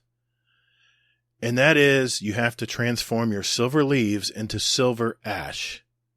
And how you do that exactly is playing the new activity. No, it's not the EAZ. It's called Bonfire Bash. And from what I was reading on the last TWAB, it talked about this. It sounds like a horde mode. Let's hope so, because we need a little horde mode, right, in Destiny? Anyway, you spin the silver ash that you collect, and you basically convert from your silver leaves to silver ash by playing Bonfire Bash. So you have to play the activity to get that silver ash. You spin the silver ash to re-roll the armor stats for the armor in your, the armor mod screen. That's where you're going to see where you have to spend it. Okay. And just to make things more complicated, there is a third currency called kindling. You're like, all right, Gatr, what the hell is this kindling stuff? You remember those nice, cool glows that we got on the gear last year when you upgraded, and when you finally got all 3 sets upgraded, or you got all the max upgraded, you got a glow? They're having that available to you, but instead of grinding each armor piece up to that glow, where you finally got the glow, you're using a product or a currency called kindling. You earn kindling by completing Solstice event challenges. Remember that event card I talked about? That's where all your event challenges are going to be. You complete those and you're going to get kindling. You spend this kindling to upgrade your armor stat roll potential. You're thinking, oh hell, what the hell does that mean? That's so vague. what basically it means is that each piece of armor can be upgraded 3 times. So just remember how I mentioned you started with green gear, then you went to blue gear, and then the legendary gear, purple gear, and then finally your ascended gear, whatever they called it. I don't know if it was exotic or whatever. You only have to do it 3 times now. And you only have to do it once per armor slot. So every time you upgrade a piece of Solstice armor, it is permanent and it's shared across all pieces of the slot. So if you upgrade your helmet, for instance, all the way to tier 3, every Solstice helmet that drops after that will be rolled with those tier 3 stat rerolls. So you complete the event challenges to earn kindling. You use the kindling to permanently upgrade your Solstice armor stat potential. You complete a wide variety of activities throughout the game to earn your silver leaves. You complete the Solstice activity Bonfire Bash to transform your silver leaves into silver ash. Use the silver ash on the drop-down menu on your Solstice armor, and they have a diagram of it in here. I know, it sounds confusing. But all you do is just keep earning and spending that silver ash to keep re-rolling the armor you want till you finally get the stats you want. And once you fully re-rolled the stats on that piece of armor, you pick up a new piece from the same slot to start re-rolling stats again. Now, keep in mind, when you do get tier 3 on your armor, when you turn your kindling in and it's upgraded all the way to tier 3, you'll get that free glow. You remember that? It's kind of like a clear, like white glow that comes off your armor. You'll get that for free. And it'll be nice and shiny and it'll look really nice and you'll have your high stat rolls on it.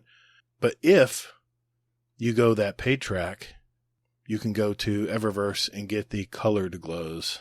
So keep that in mind. And I'm looking at the diagram here, and once you get it to tier 3 and you got the glow on it, then you can drop down you get a drop down menu where you can actually start getting a minimum of plus 20 on a selected trait of your armor. So if say you want, obviously everyone wants high resilience, right? So if you want high resilience, then you would use your silver ash and re-roll the stat, re-roll that helmet or whatever armor piece that's tier 3, and you'll get a guaranteed plus 20 for the stat you're trying to do, which is resilience in this case. I know. Why do they need to do all this? I don't know. But that's it in a nutshell. Play anything, patrols, strikes, gambit. Hell, I think you just kill stuff and those silver leaves will fall. Just keep collecting those silver leaves, and I'm sure Bungie's going to put a cap on it. So eventually you'll have to go spend the silver leaves. You go to the new activity, Bonfire Bash, convert the silver leaves that you've been collecting into the silver ash, and then turn the silver ash and start re-rolling your armor. And how high a re-roll you can get is all depending on what tier your armor is. If it's tier 3, then you're going to get a guaranteed plus 20. It's going to be high stat stuff, so. All right, I don't envy Hazel's job, so that's the best I can explain it. I mean, it sounds confusing, but honestly, I think once you jump in and play it on Tuesday, I think it'll come pretty quickly to everybody. Okay, before we go, I wanted to mention that the Bungie Foundation has raised $811,000 to date with their latest fundraising campaign.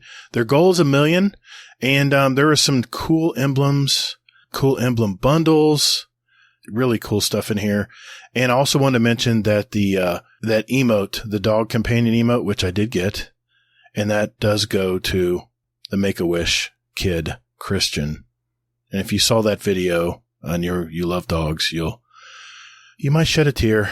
Yes, it's a very touching story. And there is the plush as well of the doggy that you have a chance to obtain. So keep in mind, you have till July 20th if you want to get any of these prizes and if you want to donate. So keep that in mind. Finally, yes, shit's broken. It's always broken. It's Bungie. They have so much going on, so many stuff they're trying to fix. They have their issues, okay? But it's still the greatest game out there. Fight me. Do want to mention that there is the new patch is coming this reset July 19th at 6 a.m. They're doing a little bit longer maintenance. Destiny 1 and 2 maintenance is going to begin at 6 a.m. Pacific time, 9 a.m. Eastern. God's time. 6:45, Destiny 1 and Destiny 2 are going to be brought offline. So 9:45. Yeah, that's going to be rough. Tuesday, 9:45. You're going to be dropped. So if you're trying to get that last minute stuff done in Iron Banner, you got till 9:45 Tuesday morning. At 10 a.m., the Destiny 2 update 4.1.5 will begin rolling out. We talked about that last week. A lot of cool sandbox changes, so check that out if you haven't listened to our previous show. It'll talk about that. And then 11 a.m., 1 a.m. basically reset on that Tuesday. Destiny 1 and 2 maintenance completes, and we should be able to log in and start enjoying Solstice. Yay! They did want to mention that the Solstice glow has a little bit of a glitch for stasis, so they're going to fix it. Don't worry. But it may show up as a void glow until then, the purple glow. Like I said, shit's broken. We had a really cool Resist the Legion video. It was a Destiny 2 OST guitar cover. That was pretty cool. Yeah, all kinds of really good art. Really good stuff here. You'll just have to check out the TWAB if you want to get more into detail on all this cool. There was some embroidery in here too. That was pretty cool.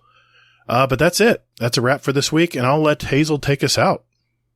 All right, Hazel. Go ahead.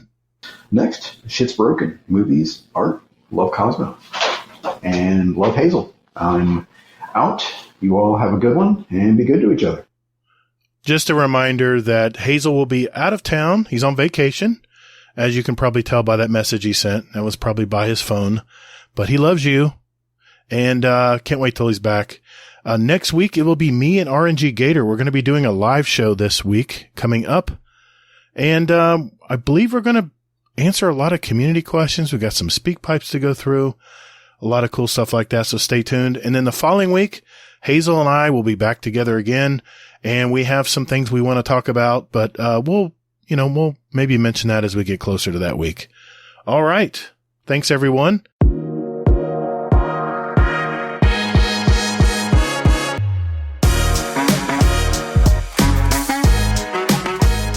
Hey, everyone. Looking for some like-minded gamers to talk Destiny with? Or maybe just a place to de-stress and talk with others about life for a bit. Or maybe just a place to discuss the latest movies, TV shows, and new music out there. Well, wait. What about channels with New Year's resolutions or other goals? Oh, we also have a fitness section. Well, you're also forgetting about channels with links to our clan, SpeakPipe, show music playlists, or even where to get a t-shirt, mousepad, coffee mug, condoms.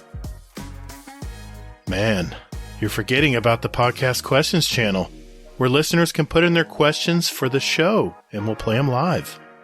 And our show feedback channel, where listeners can talk about past podcasts, and... Just stop. Hasn't this shameless plug gone on long enough? Hey, everyone. Just look for the GDC Discord community link in our weekly show notes, wherever you get your podcast out there, or just visit guardiandowncast.com, where there's an invite link you can use anytime. And later, Guardian. Just stop it, man. What? Just lay off the caffeine, man. It's definitely not caffeine. It's sake tonight.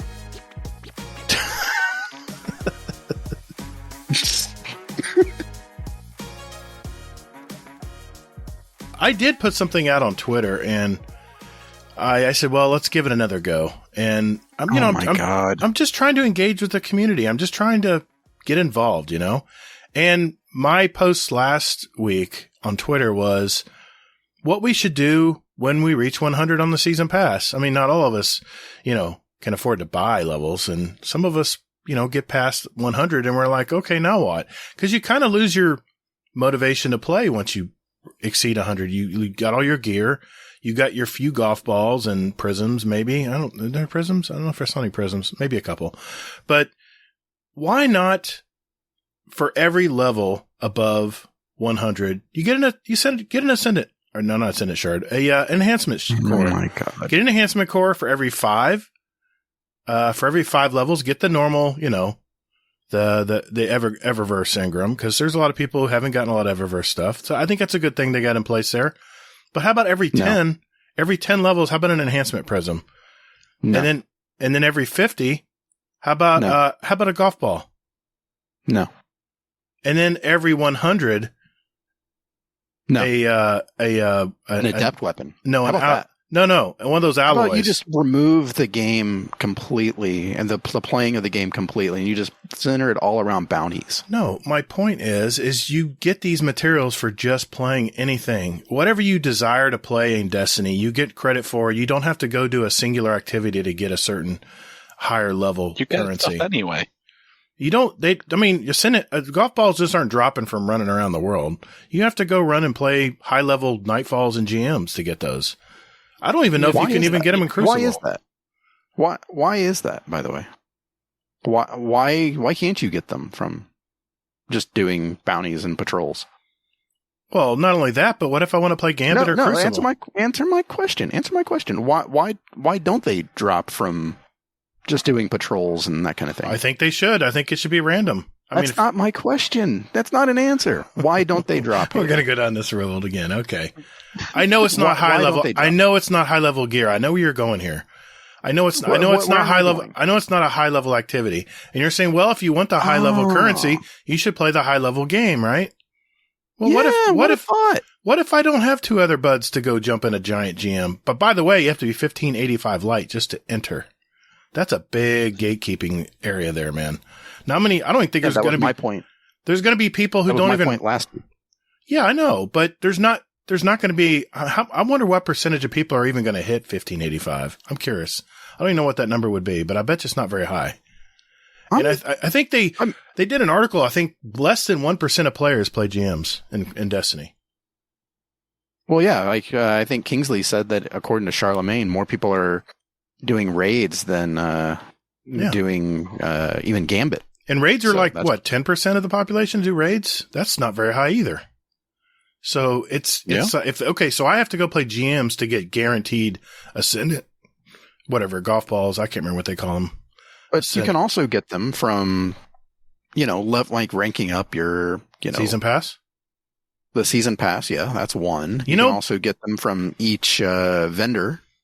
Yes, when you reset. And you reset, you play Crucible, you get one at 16, which is the entire, it's like a prestige system. You reset it, and now you get to get more materials and stuff. Why couldn't they do that with the Season Pass? That's all I'm asking. Because the Season Pass is there. If you don't hit 100, you probably don't need to buy the season. If you go above 100, why should you be? Why would you not just get to 100 and do other things that you're going to get them from? Yeah, but if you're already Hades, I get your point. But if you're already someone who plays a ton of Destiny and you're already exceeding 100 easily, you should be able to get the high level materials because you're one of the elite players. They go past 100 on the Season Pass. It makes sense to get all these materials that are really hard to get, or you're hard to farm for at least, and not waiting for RNG to pray to RNGesus to make sure you get the right stuff to fall. I don't know. It's just I had a thought about it. I know there's been a ton of people that have talked about different ways of doing it. Kingsley, I think, said you should leave. Not be able to. Well, Kingsley said, there should be more gear also involved. I'm like, well, it would just be easy for Hazel. It would just be easy for Bungie to just add these materials. Just have them fall automatically when you reach a certain level. I don't know. No. Just seems basic. No. As you said, Gatr, as someone who's beat level 100, you're an elite player. So therefore, should you not be doing the endgame activities? I follow. I follow that. Doing the base level stuff. And if you're doing the endgame activities, you're getting the drops of these. Bungie's going right back to telling us how to play the game. That's not what I don't like about it. Yeah, they're saying, you want golf balls? You got to go play GMs or high level Nightfalls, which are just about as hard as GMs. They have a lot of modifiers, and those aren't match made, by the way. The master Nightfalls are not match made. Only the lower level ones are. So that's another problem. They don't need to be. You don't. I've got a question. You can jump in the app, the Bungie app. You can find a fire team and do it. I've done it before without talking to anyone. I did 3 or 4, actually probably 5 Legend Nightfalls last night. I maxed out on the prisms, they're all just sat in the postmaster taking up space at the minute. And I'm not, I don't play a massive amount. I'm not an elite player. They're not difficult. But you're missing the point, Hades. What if I don't want to do Nightfalls or GMs? What if Then I you don't? Maybe it's not my thing. What if I play a ton of Crucible? What if I'm True Vanguard? What if I play a ton of Crucible every day, or I play a ton of Gambit every day, like maybe Polar Bear does? I mean, there's a lot of streamers that basically specialize in these areas of the game because they enjoy it. We talked to Brittany last week. She says, I love Gambit. And she told us why, and it made sense. But I don't see anybody getting golf balls from playing Gambit other than if you reset the entire bar, and the season pass. You get some with the season pass as well. Yes, you do get some. But if you want to make some really cool builds for Solar and Void 3.0, and you need to make them. Why do you need a build for doing low level content? It's not low level. If I want to put Gambit? Yes. Strikes? Patrols? Gambit, you may consider Gambit low level, but if you have classy restoration, you want to put a really cool build together for your Warlock or Hunter or Titan or whatever. You want to put these builds together so you have more survivability when all these yellow bars are running at you in Gambit, or if you're getting invaded from the other side. You want to have builds just because you don't need a build for that. Why have builds if you can only use it in Grandmaster Nightfalls? Why? But, I mean, you don't need to just use them there. Gatr, I got a question, man. What do you have against doing high-level content? You just don't want to? It's too hard? What is it, man? It's not hard. What's the deal? It's not too hard. I mean, if you get with the right people in the gym, it can be a lot of fun. Why do you want to casualize the grind? Because I have been known to be a little quirky in how I play Destiny. I do a lot of lower level stuff that just keeps my mind busy before I go to work in the morning or whatnot. But I know personally, I know friends who never play these high level activities because one, they don't want to do stuff with other people. They want to do stuff solo. They want to just chill and enjoy the game the way they want to play it. And why should they have to be forced to go find an LFG group if they need golf balls? And wait a minute. And another. Go ahead. I don't do the high level stuff. I very rarely do trials. If I do, I lose more games than I ever win. I've never done a GM. As I said, I've done one raid in the time I've played. I've only played 2 dungeons. I have more than enough kit masterworked. Happily, over enough. You also get, I believe, 8 golf balls a season now that Saladin's gone that way as well. 3, which I believe, if I can count right, is a full build, including an exotic. So last season, you did your Void 3.0 build. Mm-hmm. This season, you're doing your Solar 3.0 build. Next season, you're doing the Arc 3.0 build off of the free stuff. Now, you said build, singular. Do you don't have multiple builds? I mean, do you just have one? Why do you need builds? Oh, well, I'm glad you asked because I'm going to explain why. Because there's certain exotics that work well with certain types of builds. I have a build for Iron Banner, by the way, where I use an astrocyte versus helmet because I want to be able to blink over the shotgunners. And I have everything I have built on this build that I put together, and Dim's awesome for that, by the way. You just press a button and it puts it all together for you. You can just swap on the fly. It's really cool. For Void 3.0, I have that for Iron Banner because I'm a Voidlock. I love to play Warlock, with the Cataclysm Nova Bomb. But what if I want to jump over to Iron Banner Solar build? Well, on that, on that, I'm using these new boots called Rain of Fire, where if I dodge midair with my Solar build, that it gives me like perfect aim assist, reloads my weapons. I become radiant. There's a lot of different things that all of these exotics do, but I can't use those boots on my Void 3.0 build. It doesn't synergize.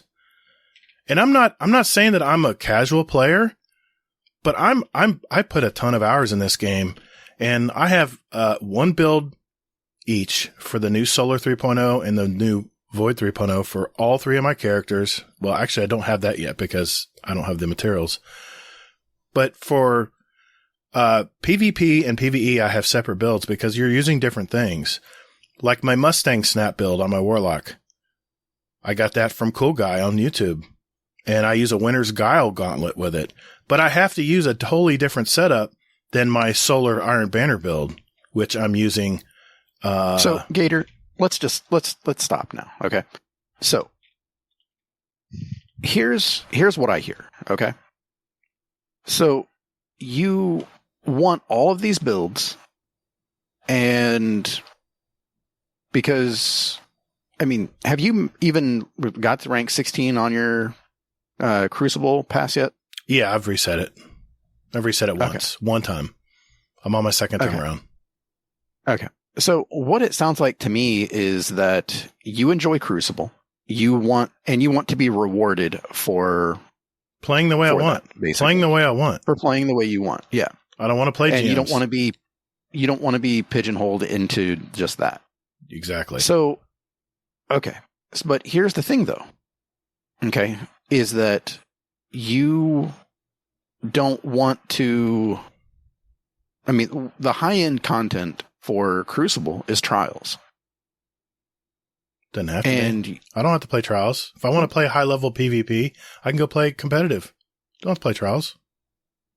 But Trials is basically like the end game of it. They say it is. It's a test of patience for me.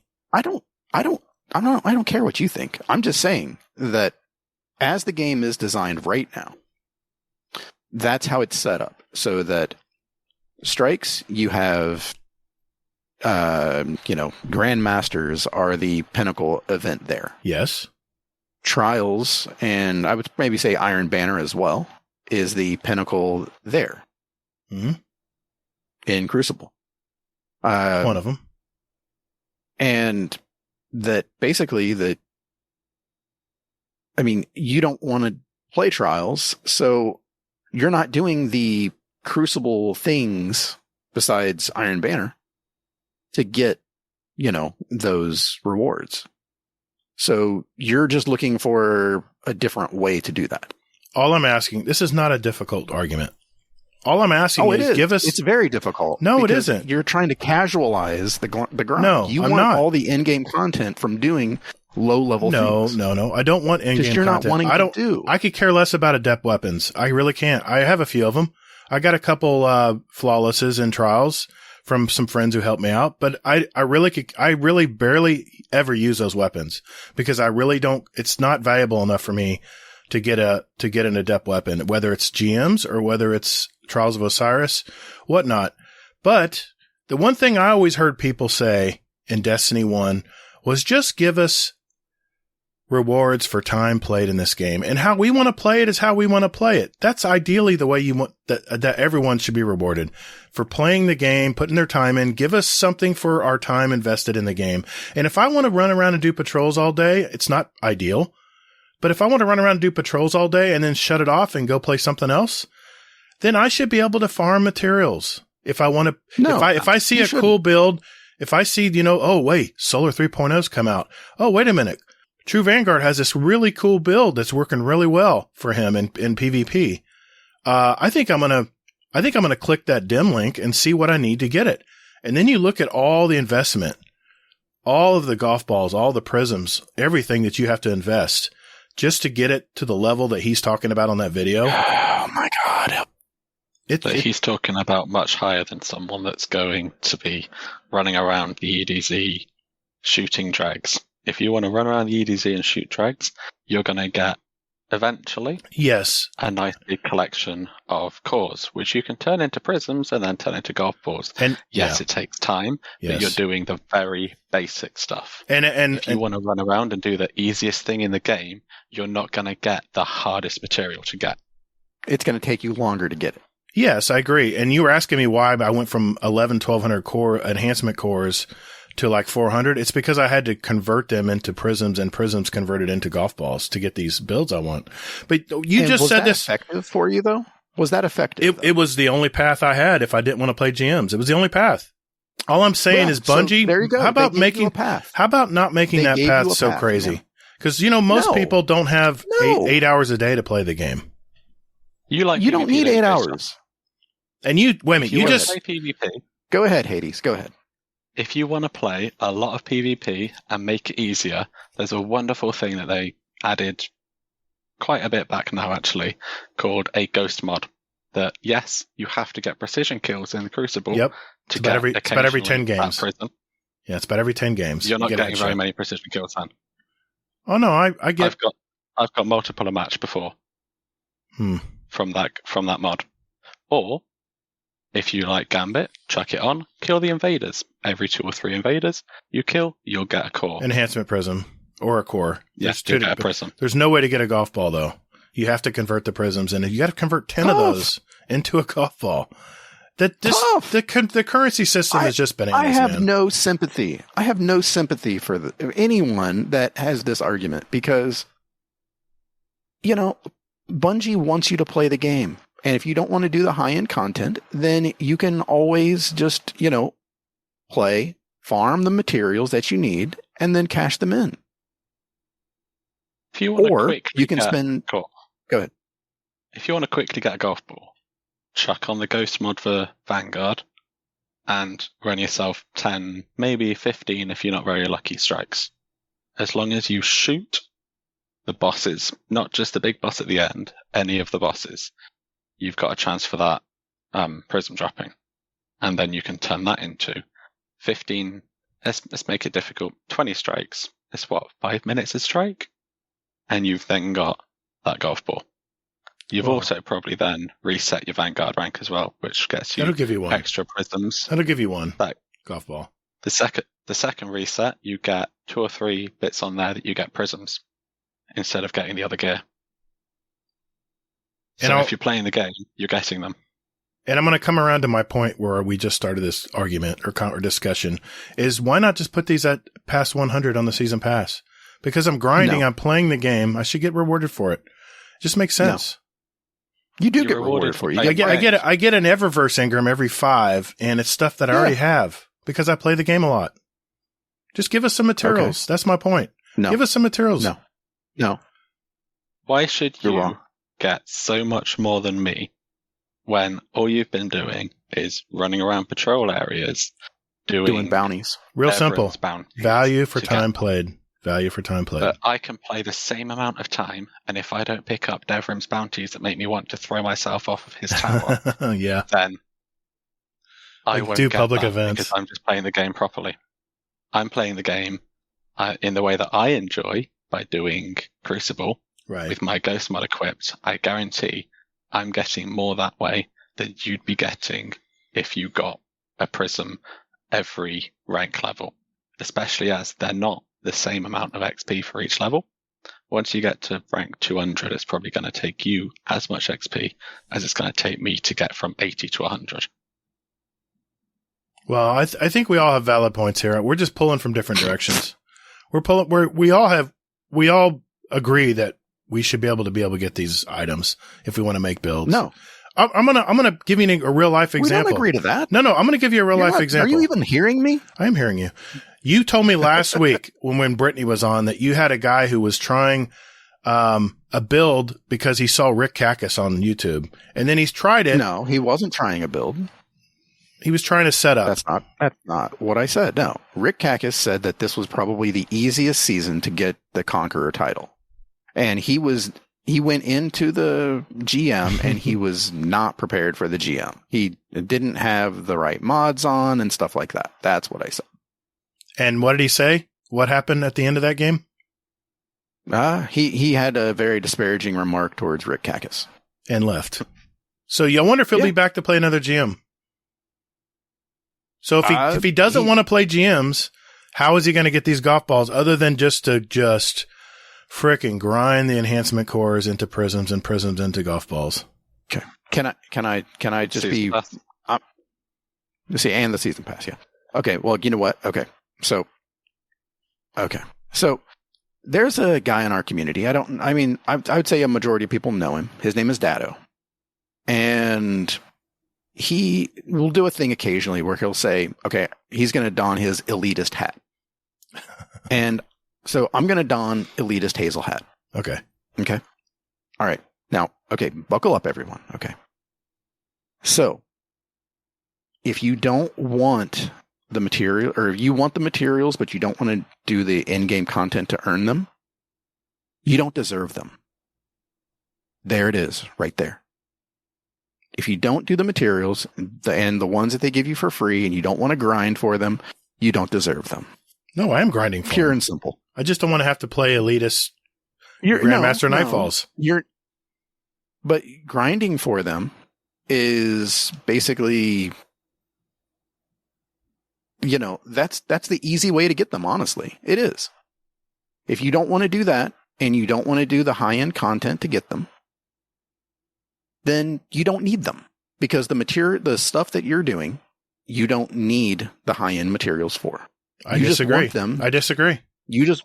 But I'm just saying that you want them because you want to do the cool things, but you don't want to do the things to earn the cool things. No. I didn't say that. I said I want to play Gambit and Crucible and I want to put these builds together, but I don't want to have to play something I don't want to play to get these materials.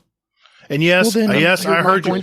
I heard you, Hades, about the Ghost. I heard that about the enhancement prisms and about the cores. How you can do I do the Banshee bounties every day. That's how I get my cores. That's 5 per day per character. I mean, that adds up, but you need so many cores to convert to prisms and prisms into golf balls that it just becomes monotonous. People get bored and leave.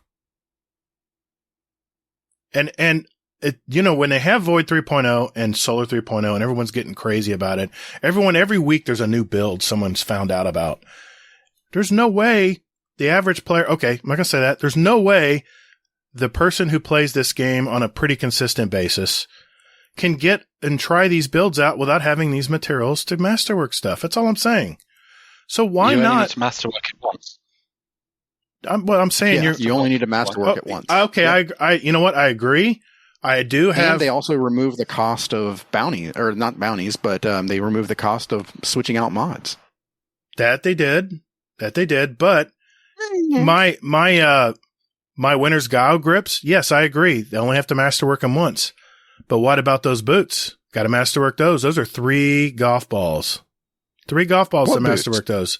The Rain of Fires I just talked about on my PvP build for Solar. You know what? So what? You got how many from the season pass? Use them there. I already used them on something else. There's not enough to go around to make all these builds.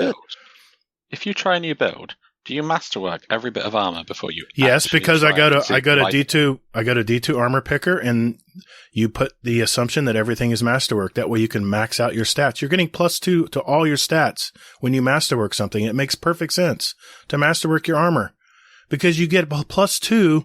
Total of +12, by the way, per armor piece. It just makes sense.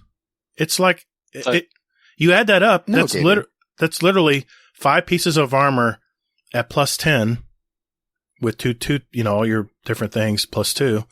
That adds up to like having extra mods, like having an extra mod slot in your armor. So what you're saying is that you run those Legend Lost sectors, get that brand new shiny exotic that you don't have.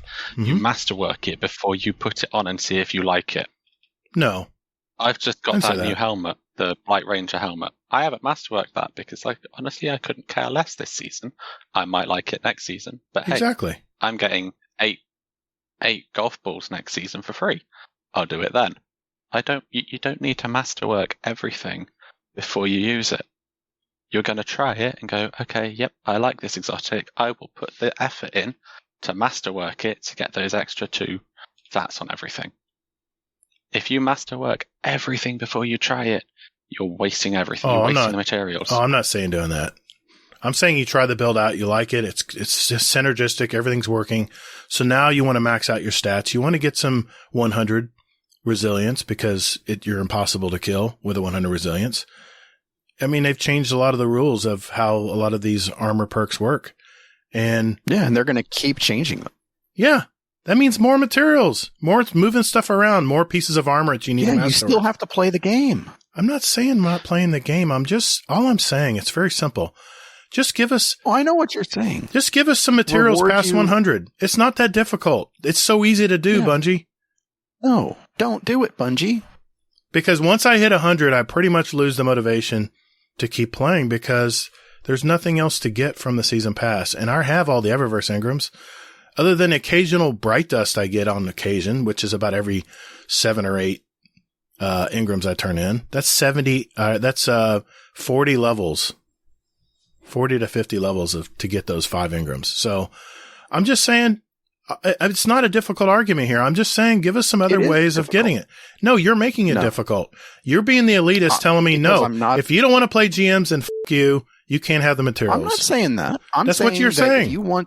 I'm not saying that. I'm not saying just GMs. I'm saying if you want high-end materials like Ascendant Shards, and you want them outside of the pass, and you want them outside of ranking up the vendors, then you have to earn them. You only get a golf ball, by the way. What's so hard about that? You only get 1 golf ball for the first time you reset your Gambit and Crucible and Strikes. So what? After that, you only get an exotic engram. That's it. So you can't farm them. You can't farm them. Do you know who I feel bad for, though? Honestly, is people that love Gambit, that want to play high-end content with Gambit. They don't really have anything. Gambit can be high level. Have you played some of these stacked teams before? You're not listening, man. I'm talking about like in-game content for Gambit. I mean, it doesn't exist. You're right. For those like 12 people that play Gambit. It used to, but not anymore. They took away the Gambit Prime or whatever it was called. No, Gambit Prime wasn't like it was high level. Really? Though. It was kind of high level. That was just quick. Gatr, you're confusing high end with in game. What I'm saying is, Crucible has Trials and Iron Banana. Strikes have GMs.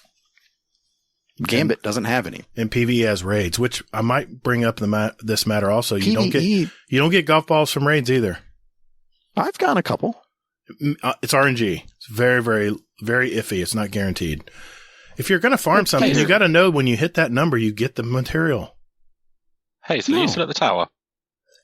No, but I can be. What's going on? I'm just looking at Shacks on my phone here, and as you only get that 1 golf ball, every time after that, you get at rank 7 and 10, you get cores. I want to say you get 3.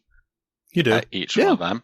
And then 13 and 16, you get prisms that I believe is 2 each time. Yes. So yes, you do. You've got your ghost mod on, but no more golf balls. Getting you more prisms. But you've got that ghost mod on that's getting you more prisms. You're then getting more prisms just by playing the game because, we'll reward you just for playing the game how you want to play it. And then you can turn them into the golf balls. Which, yes, you have to pay a few bits and bobs, but a little? Let's be honest. A little? I mean, it's what? It's a lot. 50,000? It's a lot. And you just need to adjust it. Just adjust it a little bit, please. Oh my God. That's all they got to do. Make the game. Just give us Ascendant Shards, Bungie. Just make it so that I just can do a bounty and then I can just get them. I just want to shoot 5 things, get Ascendant Shards. I want Adepts to drop, like candy. I want this to be like D1, or D2 vanilla. How like exotics were dropping like candy and I had to delete them because I've already had them. That's what I want, Bungie. I don't want to play the game anymore. I just want to, play for like 2 weeks and then just get all the stuff and then I can just not play anymore. Not what I'm saying, dude. Can you make that happen, Bungie? No, not what I'm asking for. I don't want to grind. I don't know. I just don't want to. I am grinding because I got to get past level 100 on the season pass, but I'm grinding the way I want to grind to get these materials. All I'm saying is I don't want to play GMs and get 4 golf balls. Wow. It's double drops this week. It's double drops this week. Yeah. Have I played a GM? You know what? I'm full no. up. I'm full up on them, by the way. Can I have some? Have you built anything yet? Yes. Put some builds together. See how many you have. No, hush. Hades has the floor. So, it just quickly, with Gatr, you said that you don't feel encouraged to play after you hit Season Pass rank 100. Yeah. Don't pick up the goddamn bounties. It will take you longer to get there. You'll feel encouraged to play for longer in the season. but you're missing it. Or you can just buy them with real money. No, you're missing it. You got to rank up your artifact to get to 1585 because you can't do it naturally. So you need those bounties. Hazel was cussing last week. 1585 to get into GMs, the upper level gear you keep bitching about. But you don't do GMs. No, I'm just saying, in level content, you have to level up your season pass. You have to level up your artifact. But you don't want to do it. So you don't I don't want to do it. I would like to play a GM at 1580. What does it So what matter? difference Because it's contest mode anyway. It's going to nerf you as soon as you go in anyway. But you don't do it. I don't do it. Worry about it. I don't do it. So then you don't have to worry about getting to 1585. You do if you're going to play Trials. Which is, by the way, it caps at 1570. That's right. It's raw score. So what is the reason for us to get high level light and power anymore? Well, because some people want to do in-game content, whereas some people like yourself don't want to be bothered to There's do only it. one And they in-game want the rewards content from it. There's only one in-game content I'm thinking of where you have to be a highlight level. And that is the fashion game. Good way. You know what? That's a good way to end it. I hope I got you guys fired up now. It's going to be a good show. It's going to be a great show today. Murder you one day. All right. I'm going to go. Everybody's awake. On your car. Everybody's awake. Something else for people to groan about next week. I am absolutely disgusted by this conversation. If we ever talk about this again, This is why we have so many different kinds of players in Destiny. Oh, I do have one other question actually about Gator's collections. Yeah. Just before Hazel does leave, how many weapons do you have in your vault that are red boxes? Oh no, you're not going there, are you? Come on, Hades. I thought you were a friend, man. Just a little question. All right, I have a question too, Gatr. I have a question. I have a follow-up question. Hold on, let me count. Oh, I'm not done yet, Hazel. This is going somewhere. 3, 4, 5, 6, 7, 8, 9, 10, 11, 12, 13, We'll have 14, to add 10 to 15, whatever he says, by the way, because he's going to be embarrassed. 16, 17, 18, 19. While he counts up to 400, Hazel, do you know what the cap is for that material? 10,000. 4, Okay. 5, 6, 7, 8, 9. Because I'm already at that cap, and I've been there. 30, 31, 32, 33, 34, 35. Let's just say 100, 150. All right, I'll just say 150. I'm guessing. Oh my God. I think I have 150 weapons. No, maybe 100 weapons with red bars. 150. I'm going to err on that side. Okay. Of So- my 600, 150 are red bar weapons. My God. Right. And so going off of my calculator here, 10,000 divided by 300, which is the amount you get per box that you delete, is 33. So 33 weapons. red box weapons. Try and say that 5 times fast. Will get you to the cap. Cap of. Oh yeah. Okay. Yeah. If you find a weapon that you want to craft, you need to do 5 of them anyway. Yes. To actually be able to craft it. Yes. Which on average gets you. On average. Yeah. Between 3 and 5. I was looking earlier. Most of them were 5 for this season. Yep. And so that will get you probably enough to craft that weapon. I know where you're going, Hades, and I already got a rebuttal. Go ahead. So Don't let him finish. Those extra 300 that you've got in your vault that you don't need. 300. I said 150. Close enough. So you need to do 5 to get it. Yes. Why do you need the other 100? Because yes, you can rebuild it. Yes. But do you really need 100 of them to get you to that cap 30 times? All right. That's your argument? That's just a question, not an argument. No, I know what his argument's going to be. Here's my response, man. Get with the times, old man. Wait. Let me. You're gonna guess? You're gonna guess? Okay, go ahead. Let's see. Let's guess. I'm gonna don my inner Gatr hat here. All right. So here's his argument. Okay. Because, man, this is what you don't get. So, what if I want to change up a build, or what if I want to change up, reshape it, dude? I see where you went there. What about that? I see where you went there, but sorry, that's not the right answer, and that's not what I'm going to say. Because I'm thinking of the future. I already know that Bungie is testing the weapon crafting right now, and they're going to start adding more and more weapons to be crafted. And what's that material you need to craft weapons that you can only hold 10,000 of at a time? Resonant cores. You got to get 80 resonant cores, which I'm maxed at 80 right now. But you need the resonant. You need the resonant. Yes. Legendary weapons. Yeah. But the actual resident element, I think they call it resident elements. I can't remember what they call it. I can't keep, we can't, we're, element, you mean? we're day one. Element. We are day one veteran players and we have a hard time remembering what the hell all these currencies are. But the resident elements or whatever it is that we can hold 10,000 of. Yeah. This is stored resident elements that's sitting in my vault right now because next season, guess what? There's going to be more weapons to craft. And I've only crafted not even half of what they have out so far. But because I haven't gotten the patterns. What's that? How many of what they have out do you actually want to craft? I want to craft everything. You know what? You know why I want to craft everything, Hades? Because I want to be able to lessen what's in my vault. Because crafting is the only way they're going to fix the vault problem. It's not the answer to the vault, though, like we talked about previously.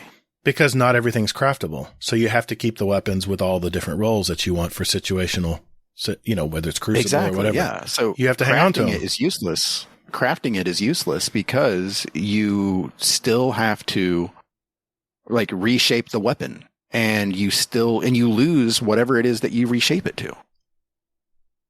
It's useless. But all you have to do, let's say that... what?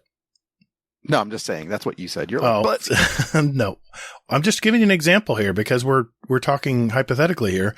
If I have let's say I have a Tears of Contrition, which is the new scout rifle for this season. You have to get 5, I think, patterns to get it. Well, I finally get my 5 patterns. I finally can craft it.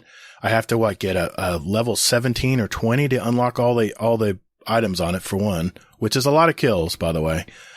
And then secondly, let's say that enhanced perpetual motion, which uses alloys, by the way, that you don't get very many of. And let's say what kind of alloy? Which one? God damn it. The resonant alloy? No, the gold golf balls. What do they call those? The ones you can pay 400 enhancement cores to get one every week. Ascendant shards. No. Ascendant shard. No, Ascendant alloys. Ascendant alloys. 80 alloys.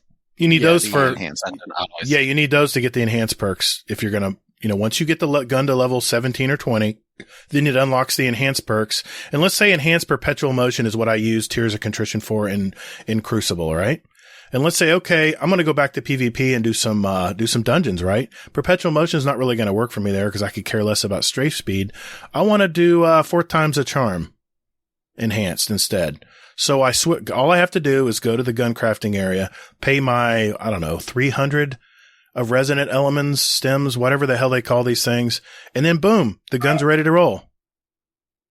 That fixes the vault problem. Not permanently, but for right now, it puts a Band-Aid on it. But the problem is right now, because our vaults are so full, is because we can only craft a handful of weapons. But Gator's thinking ahead. Gator's thinking sooner or later, they're going to open the floodgates and start letting us craft a lot more weapons. And guess who's going to have all the elements in reserve? My vault isn't full. And guess who's going to be running around the world trying to get a red bar weapon to fall? Red square box weapon, what do you want to call it? Not going to be me. Instead of collecting all of those weapons that you've already either unlocked the pattern for or cannot unlock a pattern for, and if they do let you for that weapon, odds are you're going to have to re-get it anyway, because it won't work that way. Bin them all off, and just unlock them, and don't store them in your vault. Don't craft it, don't store it in your vault, and then when you decide, this weapon's been buffed in this way, I'm going to need this, go get it then. No, because I want to craft them all. Because I think that's the way. But you're not crafting them now, though. Why don't you go ahead and craft them now? You just said that you... No, I've crafted everything I can craft. I've crafted everything I can craft. I have a craft... I'll just go through it. I have a crafted Thoughtless, which is from last season. No, I don't care. You don't have to go into it, man. But I'm just saying that, okay, so then to me, that's your end... I mean, that's the thing that you have to understand is that shaping a weapon is the end game content right there, too. It's part of the end game. That's the reason... it doesn't have to be end game. It is. You don't have to play. You don't have to play GMs to get to get these weapons and get these frames. I can get these from just running around the Haunted Leviathan. They drop out of chest all the time. It's not high level. That's not what I'm saying, Gatr. I'm saying that it is in game though, because if you want the enhanced perks, that's in game. I can run around and do patrols and still craft weapons. That is not in game. To get it. Basically, like the enhanced perks? I've gotten red bar weapons. That's what I'm talking about. The alloys, where you have to use the alloys? Yeah, you have to, once you unlock the patterns, then you unlock the gun and all the enhanced perks and stuff by getting to level 17 or 20, depending on the weapon. It's 17 on the sidearm, I know that. All I have to do is just run around EDZ and kill things with it. That's not in-game. But you need the Ascendant Alloy, though. Of course you do. Which you get. And that's where I'm saying. Which you get 0. In-game content. You get 0 from your season pass, by the way. Check Gatr, it. you just put your head in the sand. Don't worry about it. I'm not putting my head in the sand. Hades had another follow-up. Yes, go ahead, Hades. Man, you just want to hear what you want to hear, Gatr. No, I'm trying to explain to you my view of this, and it's just not getting through. I think where you two are getting mixed is that Hazel's saying endgame. He doesn't mean endgame activity. He means it's one of the last things that a new person is going to do. It's a long game. As the newest out of the three of us, right? And someone who doesn't do much high level endgame, long game, whatever you want to call it, stuff.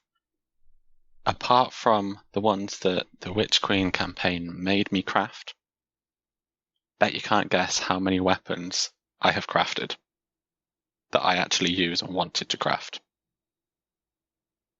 My guess is 0. I'll say 2. So Gatr? I'll say 2. Slap bang in the middle. 1. The only thing I have crafted out of not necessity is the machine gun from last season. And that is purely because I am never running out of rounds on that. Because I've got 99 in the magazine and enhanced subsistence. Oh, nice. I want that. I said fun. I'm only at level 6 on the recurrent impact. That's one of my favorite machine guns. It's the Solstice one from last season. Yeah. I like that weapon as well. Because I love submachine guns, so a 900 round per minute that I'm never running out of ammo for. Oh, you're talking about the submachine gun. Okay. Yeah. No. I don't have heavy that machine gun. The heavy. He's talking about the heavy machine. Okay. That's what I thought he said. Okay. Yeah. But it's still a 900 rounds per minute, so basically it's a fast firing everything. But you use that basically for PvE activities, right? Because it's really, you're not going to have a chance to use them in PvP much unless you grab the heavy brick, which they'll only I don't use heavy in I don't either. PvP. Very rarely. Very rarely. Yeah, he gets all his headshots. Okay, I got it. I love you, man. I'm just giving you a hard time. Gatr, you just put your head in the sand and you just hear I what do you not. want to hear, I don't. I'm not. I swear I'm open-minded. I hear what you guys are saying, but you're still not addressing the fact. I don't even know which argument to even talk about now because we're on another argument or another discussion. It's about the red bar weapons. I'm storing this up. The crux of the matter is I'm storing these in my vault because, one, I don't have to wait for them to drop because that is RNG. And yeah, maybe it's frequent, but you still don't, it's not guaranteed. If I kill X number of enemies, it's not guaranteed I'm going to get a red bar, boxed weapon, whatever, resonant weapon or whatever. So I'm just storing it up because I know Bungie is going to continue to release weapons that I want to craft, and I want to craft all of them because that is the long game, not the end game, but that is a long game. If you put a lot of time in this game. So that hopefully answers your question why I'm storing so many of them, Hades. Not because I'm worried about switching out perks. That doesn't cost a lot of money. That's a minor element. But fact it is if you're doing the enhanced ones. That's what matters. Like, yes. It's expensive. Now, to me on this topic, I would be hoarding the red boxes too. If I unlocked a perk, it was actually permanently unlocked. It is permanently unlocked. No, it's not. You gotta pay. What are you talking about? You have to pay. Oh, well, yeah. If you want, yeah, but once you've unlocked it to use it, you've got to pay. So if you didn't have to use it, if I didn't have to pay, exactly. That sounds like a drop-down menu. Well, according to you guys, materials are no issue. You got a ton of them. You're rolling in them. Just craft a few guns and see how many you have left. I have been. You get a red box of that bloody fusion rifle that I've deleted every time. I know. The Riptide. I actually like that fusion rifle. Don't like fusion rifles. But because I can't craft it, guess how many? Oh, let's play a game. How many Riptides does Gatr have in his vault? 27. 4. 16. Hey, I was closer. Why? 16. Because I haven't had a time to play with this weapon yet. And I'm just grabbing all the, I have some with Harmony, well-rounded. I have some with, snapshot auto loading. I have another one. I want to reach out to Dado and have him roast your vault. Bring it, Dado. Yeah, but here's my problem. What I say I had 17 of these. Guess how many I have when I craft it? If it's craftable, because it's not craftable. I have 1, maybe 2 tops. Maybe 2. That's expensive to have 2 weapons, because guess what? You got to do it all over again. So says the guy that has 16 Riptides in his vault. I can't craft it. Why would you want 2? Well, 1 for PvE and 1 for PvP. Because unfortunately, some perks don't work in PvP, and some work really good in PvE. So you usually have to have 2, or you can just pay the 300 resident whatever's to just swap it out because you've unlocked the gun fully. Which is 1 red box. So you'd have to use 1 and level it up, which is what, 30 kills? And isn't it great? It's 45. And isn't it great that I have 150 little resonant items just sitting in here ready to be used? No, it's not really. I think I have 4 red boxes. I guarantee you no other podcast talks about the bullshit that we talk about on the show.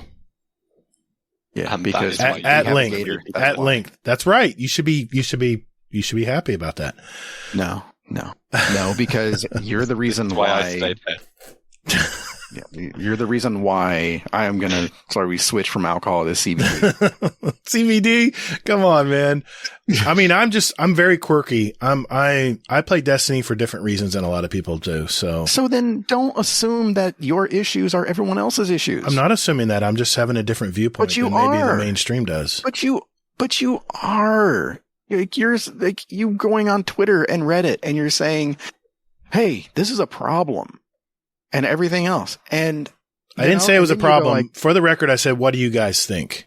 That was the end of my post. Yeah, but what do you guys think? Problem to you. It's a problem to you. And that's making you go to these different resources to find people to back you up on your argument. I don't care if they back me up. No one's backed me up. But you do care. But I still stick to my guns. I stick to my principles. I wholeheartedly believe that this is an issue. I do. I need alcohol for this. Completely off subject here. Oh, please, Hades, please. As I'd still consider myself casual player, more of a pain in your ass than hardcore player.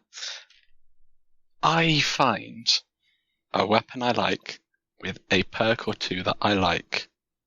I don't actually look online and do research.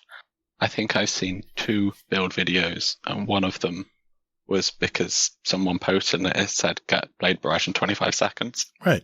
Yeah. I find a weapon that I like with a perk or 2 I like. Right. I will then find a similar weapon, and if I get a perk, I don't tend to care about both of the perks being good ones. I'll go with that. Fair enough. I don't massively look into each individual weapon. So when you say that you collect 30 weapons with different perks, just in case one of them gets buffed in the future. I know someone else. I know someone else who does this exact same thing, and his name is Astacross. Who cares? But he does it to make content. Oh, well, you're not a content creator. I could care less. I don't make it for content. I make it for my own testing purposes, and you don't have to be a content creator. Why not just watch his and then keep the one that you like? Because what if I don't have it yet? Remember, it's RNG. Still that beautiful word in this game. It's going to drop again, isn't it? Maybe. No guaranteed. Do you know how big these trees are now on these weapons? How many possible perks you can get? The odds of you getting the exact roll are getting harder and harder.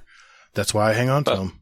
Odds are, by the time they buff a perk in a certain weapon class, there will be a craftable weapon in that class, that kind of weapon.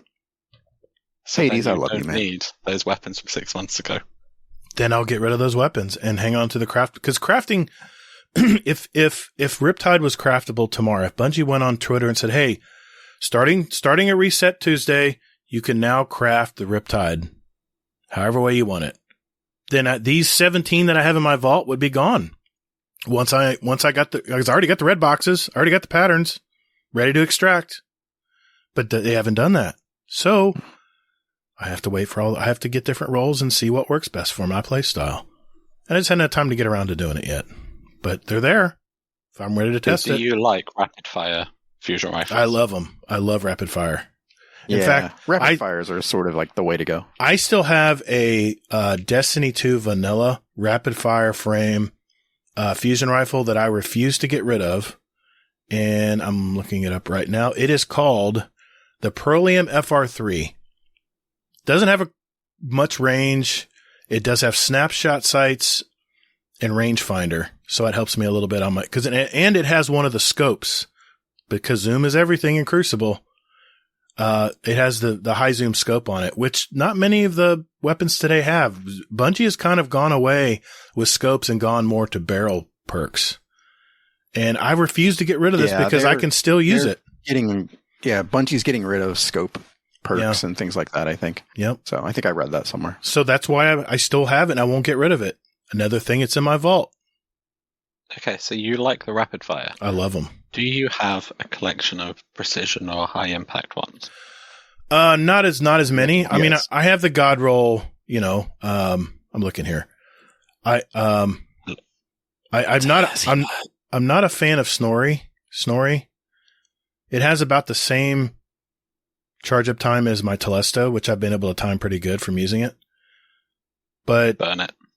I do have the God roll main ingredients that Zur dropped, but I only have 2 main ingredients comparison to everything else. Oh, I got that and then deleted it because I don't use it. What? Yeah. Who are you, exactly. man? Who are you? Someone that doesn't. I don't do fusion rifles in Crucible, so I didn't need it. I'm just giving you shit. It's a waste of space. Okay, if you I say don't- so. You have exactly. 600 slots. Why not use them? But They're not going Yes, anywhere. I don't Let want Bungie to store use that it information. today. Yeah, but I might want to use it in 3 months, and then I'm going to go, awesome, I've got 150 slots left. You're going to go, oh, bugger, I've got 3,000 red boxes that I'm never going to use. But, and I'll sling this right back at you, Hades. What if you want that? What if the precisions come back and are fantastic fusion rifles and you're like, well, they don't offer main ingredients anymore. Sorry. Man, I wish I would have stored one. Then I'll get the new one. Okay. yeah, exactly. I'll Whatever get the one next they that come they're out gonna with, bring out. Still it's going to don't. be the new Because hotness. I still have not They're seen not gonna anything. make something they're not going to make something that's going to be incredible and amazing and ridiculously brilliant that the new player can't get an equivalent of. Preach, man. Pearlium Preach. FR3. There it is. I just told you. No, they have not made anything like this since. I won't get rid of it. No, they've made better. Maybe. Do you still use it? So, Yeah, I use Your it. Pearlium? I actually used it in Iron Banner last time. I was just killing people with it. Because there's no light requirement. There's no power requirement to play with it anymore. It's only $13.50. Yeah, I brought it in. I had fun with it. It's got that snapshot sight and a scope and rangefinder. Anyway. Impulse MS3. Nobody is the scope. cares. It's a fantastic rifle. Do you know if you look in the app, you can see that they've actually brought out a new version of that. There's one from Warmind and one from Forsaken. I've used them. They don't feel the same to me. And it's a field game. It's a weapon handling game. Now, one other fusion rifle I love is Zealot's Reward. Fantastic rifle. You can still get it. Okay. Let Hades finish. Nobody cares about your vault anymore. You were asking about it. Yeah. They're not going to bring something out that you can't get the equivalent of, because otherwise that would do the exact same thing that people are convinced the new light experience is doing. It will scare everyone back out of the game. Because if I walk in and get killed by something and for some reason go, this has killed me 32 times in the last 2 matches, I'll look into it. Normally it's an exotic that I can then put a little bit of effort into and get. Maybe might take me a week or 2, but if it's worth it, I'll go for it. If I then go for it and it turns out to be Telesto and then I want to set it on fire in a pit and never acknowledge it again, then, that was my mistake. I follow. But I'll go back to my original argument. They don't put scopes on fusion rifles anymore. There may be newer fusion rifles, but they don't have different scopes. They have only different barrel types. Hades. It's useless, man. It's useless. We're not going to be able to change his mind with any amount of reasonable logic. I told you, I'm quirky when it comes to Destiny. Yep, exactly. And his issues are everyone's issues, and we just can't see them. I didn't say that. This is my viewpoint. You're wanting the game to adjust to the way you play. Hold on, I'm listening. I'd like to apologize to the listeners for making Mummy and Daddy fight on the year anniversary. It's okay, Hades. Mommy still loves Daddy. There's nothing wrong here. We're good. Everything's good. Sometimes Mommy and Daddy just have a little bit of a tiff. It's okay. Why was Daddy 10 minutes late then? If you still love Mummy? Because Daddy was never mind. Getting that double espresso. Damn it! I was going to bring it up. Yep. All right. Hey, you know what? In the history of, I did have one question. Though, okay. Okay. While we're doing Gator's therapy session. Sure. Ooh, therapy. So, okay, Gatr, do you have Dim up right now? Yeah, I do. Okay. So, real quick. And Hades, I want you to do this too. How many masterworked pieces of armor do you have? Okay. This is about the fourth time I've used Dim. How do I quickly find that? IS:masterwork. Now, I went through and I counted all of mine. Mm-hmm. Now, I'm going to bet money that I probably have more than both of you. So, mine is 73. What? What? I broke it. I have 30. 30? How many? 30. Nice. 30. I have 214 total weapons and armor. Let me see if I can count armor. There. I threw it in our chat, so that way you can just copy that and paste it into the search. All right, hold on. 12 of them are exotic as well, so... 59 items. There should be a U in there. What? I swear there used to be a U in armor. There's no U in armor. Thank you very much. Put your monocle back in. Sorry. Yeah, do they wear monocles in Wales? Or is go. that just an English thing? Only for fancy events. Oh. If I get my penguin suit out, I've got my top hat. Oh, and my monocle. only with the top hat. Gotcha. Yeah. Gotcha. Is there a cane with that too? Only if you're the bride. The groom, even. For a wedding, the groom uses a cane. All right. Everyone else doesn't. Perfect. They get in the way when you sat down otherwise. Perfect. 59 is the answer to that question, Hazel. Okay. All right. Cool. I was just curious. So, yeah. So 73 for me. How many of them have been what is it? 1050 lighted capped? How many of them can you actually use nowadays? 1070, you mean? Or I mean what was it? What you talking about? Max? Sunset. How many of them were sunset? Oh, sunset? No, I think all the armor's good, isn't it? No, no. They reversed the sunset. Oh wait, they reversed that.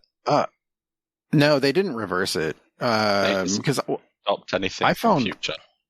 Yeah, it's like some of the older stuff, like the Shadowkeep stuff, that they sunset that. They did? I don't have any of that left. Yeah. Anything that I couldn't rank up, I got rid of. I turned it into shards. Yep. Yeah, So I remember being really sad that I couldn't use a Memory of Cade cloak for about 3 months. You can use it as an ornament, though. Yeah. Turn it into an ornament. They dropped it again now, but for about 3 months, you couldn't get the Memory of Cade cloak. Yep. Oh, exactly. Okay. And it made me very sad. I get that. All right. Yeah, I was just curious. I was just curious about how many masterworked pieces. So they say how many legend cards that cost Gatr. I don't want to do what? My coffee's already worn off now. Now I'm just drooling. What'd you say, Hades? I said, I wonder how many legendary shards that's cost Gatr over those 50 odd bits of armor. He doesn't want to think about it. It's too much. The math is way too hard.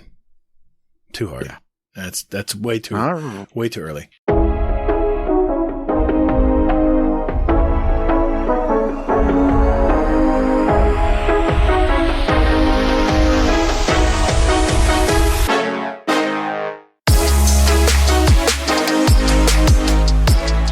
Hey, Guardians. Would you like to send a question for the show to us? There are 4 easy ways to do it. First, join our Discord server. There's a join link in our show notes. We have some great gamers in there, and you can just lurk or hang out and jump right in and talk to us, whatever you'd like to do. There's also a channel labeled Podcast Questions where you can type in your question for the show. You can also email us at guardiandowncast@gmail.com, or we also occasionally tweet about our upcoming show and guest, and you can respond there with your question at Guardian_D_cast is our Twitter handle. Finally, you can send us a voicemail with your questions at speakpipe.com/guardiandowncast, all one word, and we'll play it live on the show. Thanks to all of you out there who do listen to our show. And Toddles. And later, Guardian. Hey, man, that's my line. What? Yeah. Says who? It's in Prove the script. It's my line. All right, boys and girls, it's that time of the week. This is where we get our questions from our community. And we're going to start out with some speak pipes here. And big surprise, Hazel, we have one from Rodimus. How about that? What? Yeah, you believe it? No way. All right, Rodimus, what's going on, brother? So, question for the show. After sitting out in the woods for a week, kind of just realigning myself, I've come to decided to ask a question. If you had to describe yourself as an animal, what would it be and why?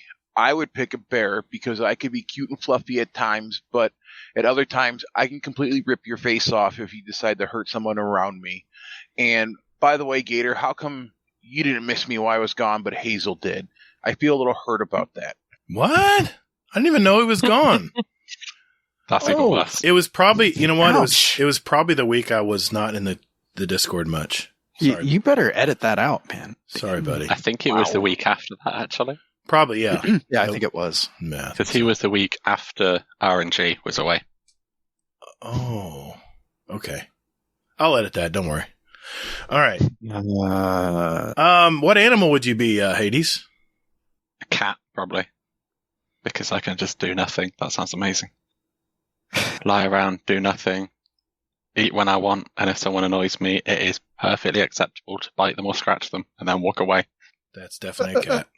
Every cat I've owned, anyway. What That's about you? amazing. What about you, Hazel? Oh, these two don't. What animal are you going to be, Hazel? Actually, I was going to say a bear too. Actually, for like the same reasons that Rodimus did. But if he's going to go that route with a bear, then for originality's sake, I'll say the same reasons, but I'll say like a German Shepherd. Yeah, I was going to say a dog, but a type of dog, I would say like a Saint Bernard. I'm kind of a big dude, but I'm actually, my bark is definitely much more than my bite. I'm a big softy at heart, as you guys could probably, if you've listened to the show for any amount of time, you know that I'm a pretty sensitive dude, and I'm not afraid to express it. So yeah, that's me. Probably a big dopey Saint Bernard. Yep. I've never met a German Shepherd that's actually scary. I have. My neighbor's got one. I have. Yeah, but most you've got to really, really annoy them. Not like the little rat chihuahua things that if they notice you exist will try and kill you. You know what? I was treating a house one time back when I first started my business. They gave me the code to get into the house. I went in the house. I was treating the house, taking care of it. I went into the master bedroom to go into the bathroom that's connected to the bedroom. And I, passed a perfectly made, king size bed, walk into the bathroom. I turn around and come out, and there's one of these little rat terrier dogs sitting on the bed and would not let me out of the damn bedroom. I'm like, dude, do you know I got a steel can here? I can just wallop you. And then I thought, no, I can't do that. I'd lose the account.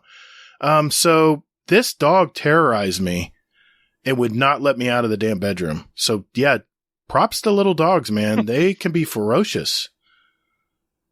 I don't know how that came up, but you mentioned little dogs. I think that's a testament to you not being ferocious, but yeah. Probably. Yeah. I'm not going to hurt a dog. I love dogs. I'm a dog guy. Anyway, we have one here. Put the bucket over the dog. There wasn't a bucket around anywhere. I was stuck literally between the bathroom and the bedroom. And the dog was like, at chest level because it was up on the bed. And it was perfectly quiet when I walked in. stayed perfectly still. And then as soon as I turned around, it was game on.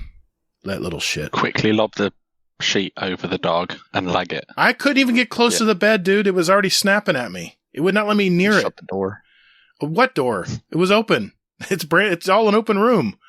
Anyway, I have one here from Uncle Scumdeath has a question. I think it's for you, God. Hades. Here we go.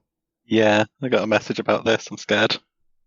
Okay. What's up, Uncle Scumdeath? Hello, Scumdeath here. Today in the UK is Armed Forces Day, so my dad fought in the Falklands. He was in the Falklands War in 1982. So he was... Kelly, shut up. Recording. Yeah, my dad was in the Falklands War in 1982. So he turned up. We got up there. We got up on Plymouth Hoe. Was going to wait for him. So we met me dad.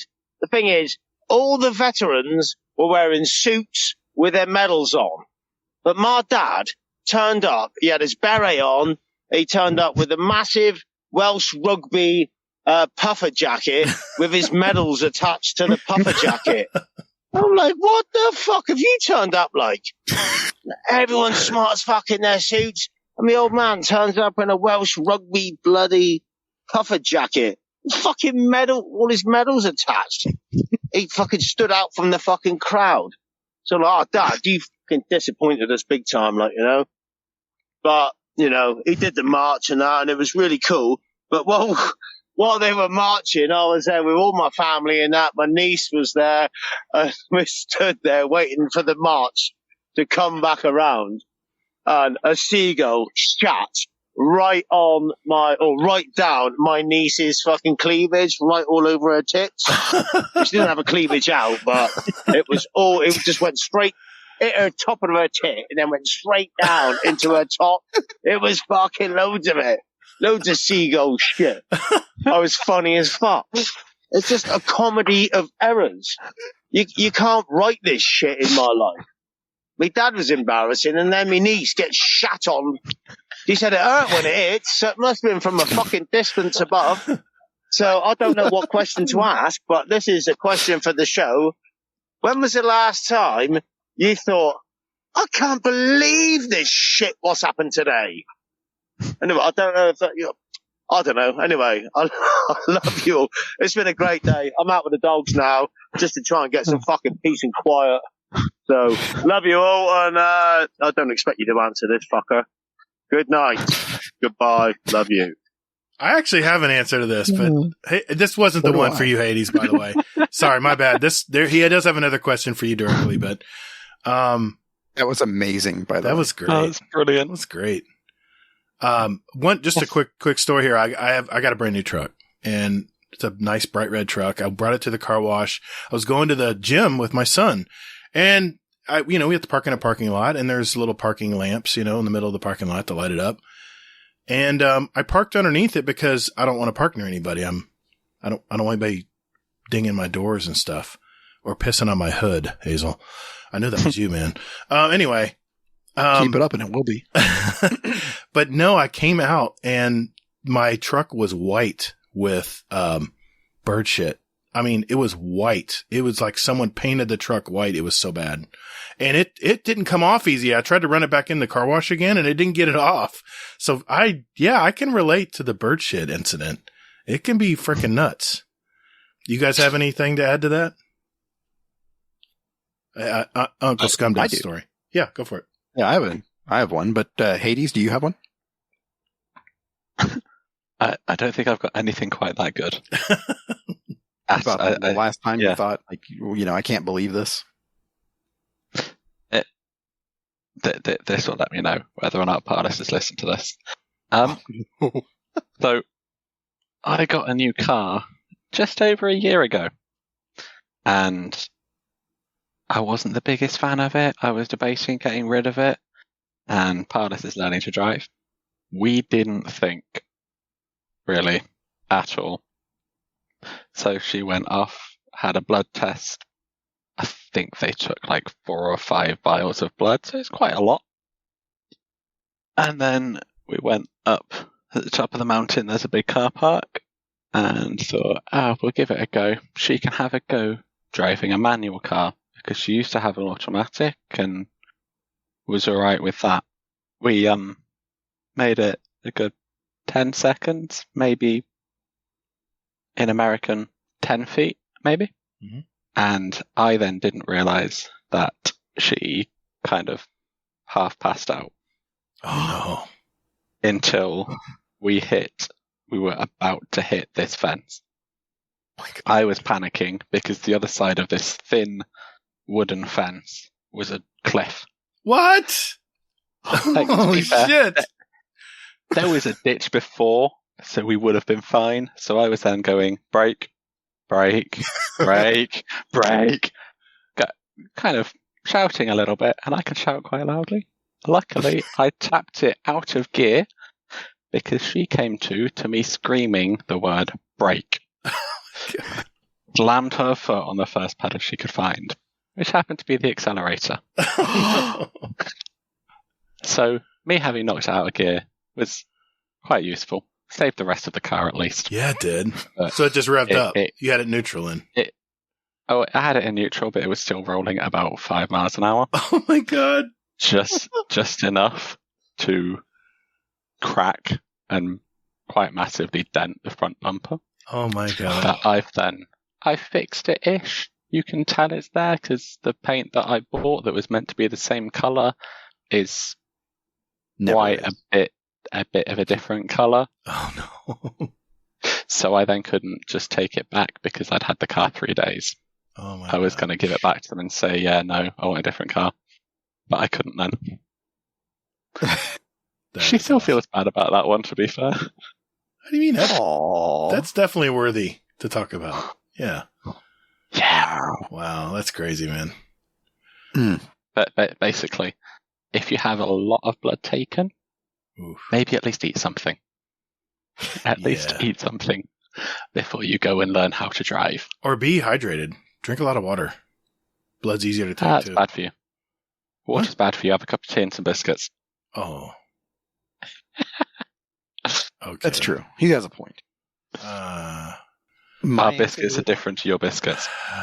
Yes, they are. Yes. Our biscuits are better. Yeah, there we go. Good, Hazel. Good. Nah. Well, at least my southern biscuits are. Holy moly, my grandma. Yes, exactly.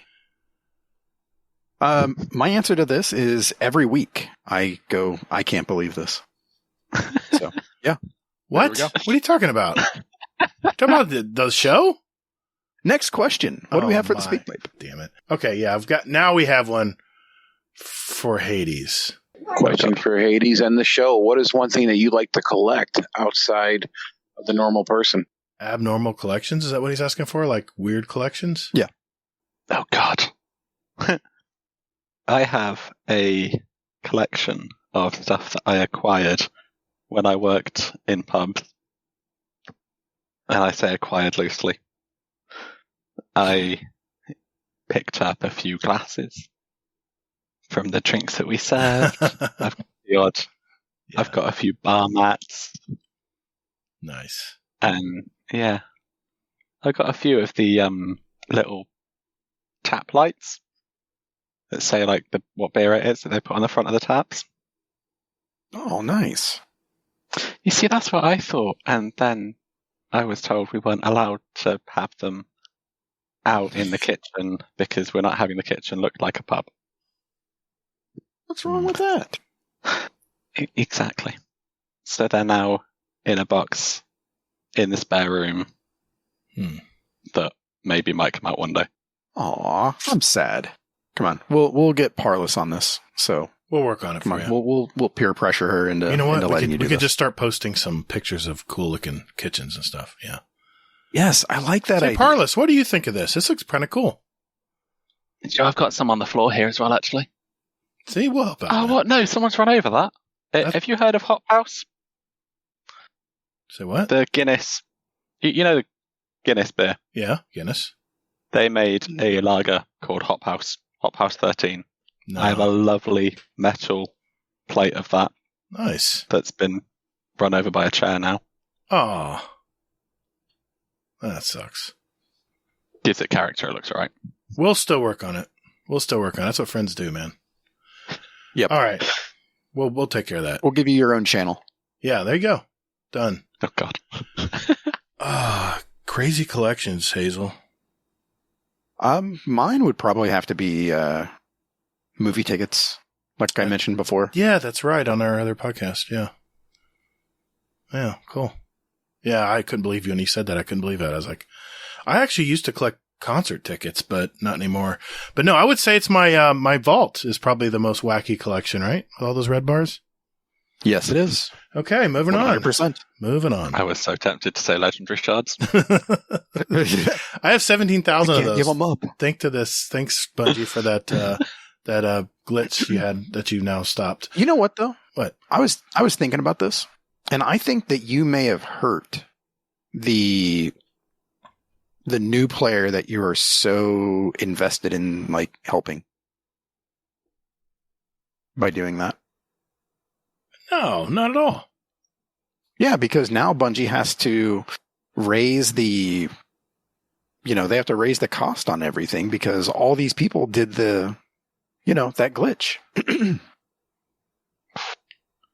No, I don't think so. Yeah. I think it actually fixed the problem, temporarily fixed the problem. Because For we were able to yes. farm them.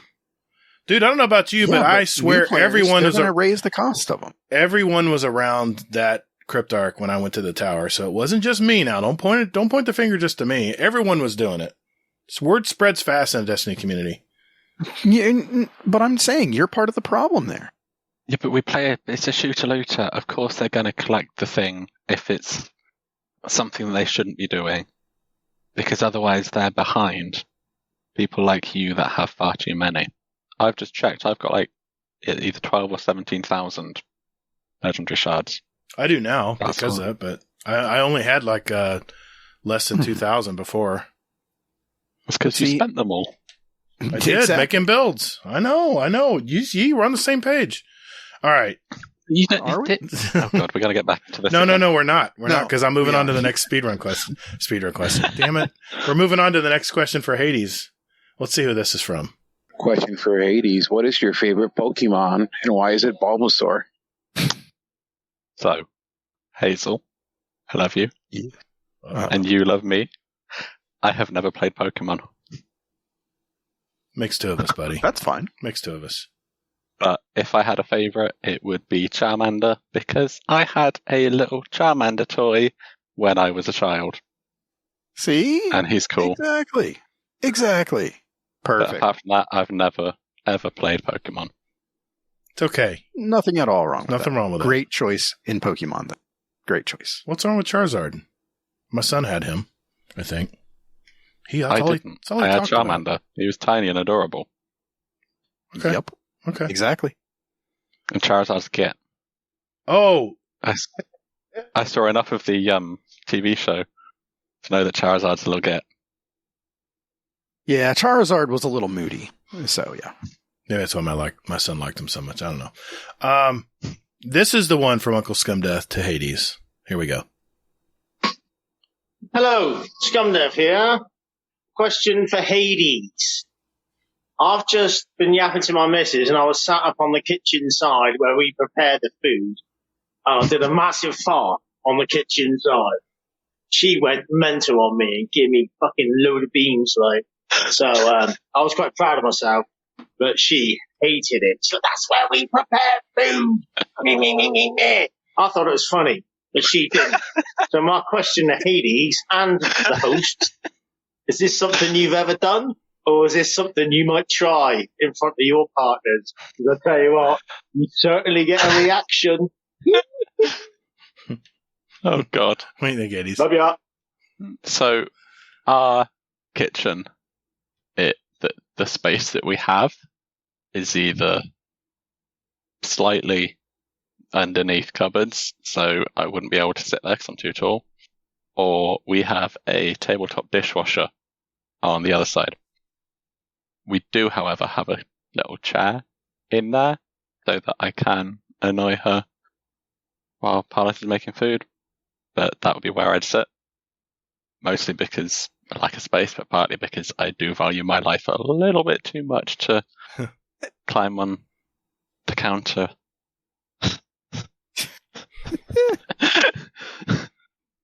So I get the feeling this is the one that I was told I have to answer honestly.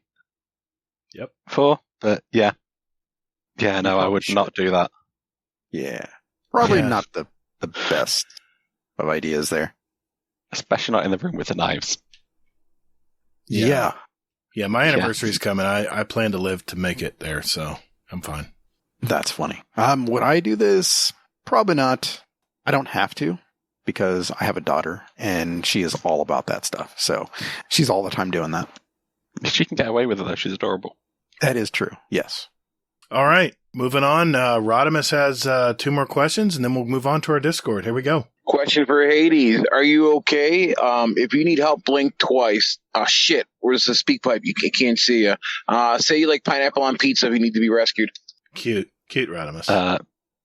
Blink, blink. I love pineapple on pizza. Help. It's not that bad. We just had a mild conversation. That's all. Oh, I thought we were on about Parlis. Oh. Okay. That's different. All right.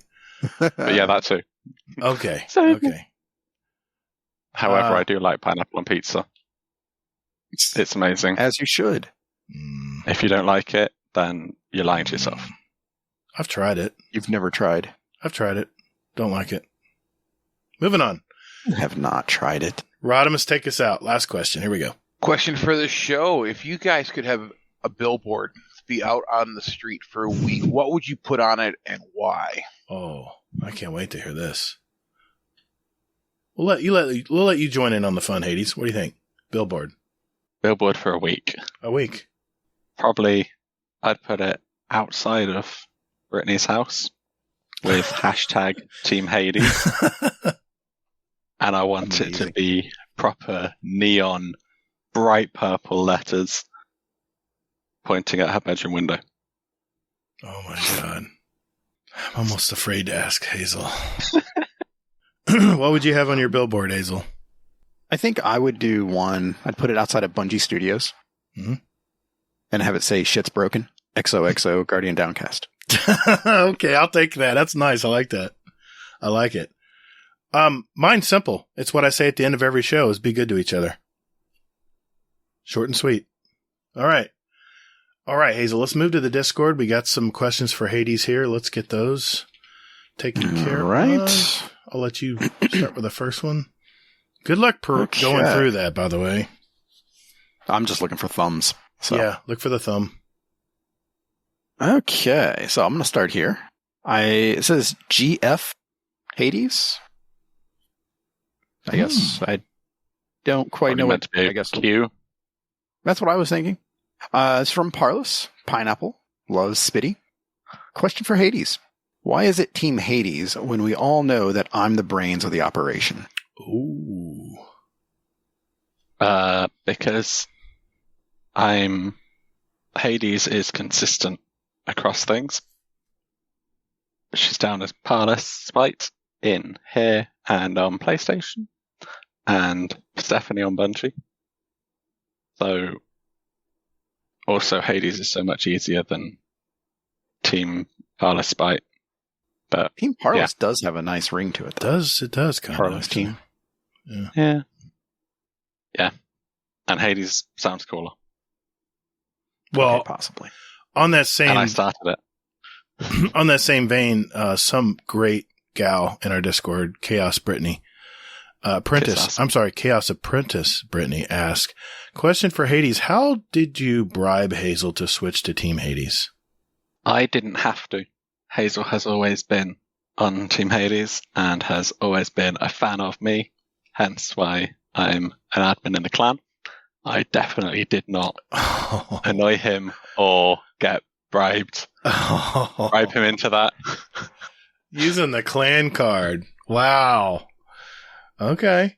All right. It is the best clan, though. Jeez.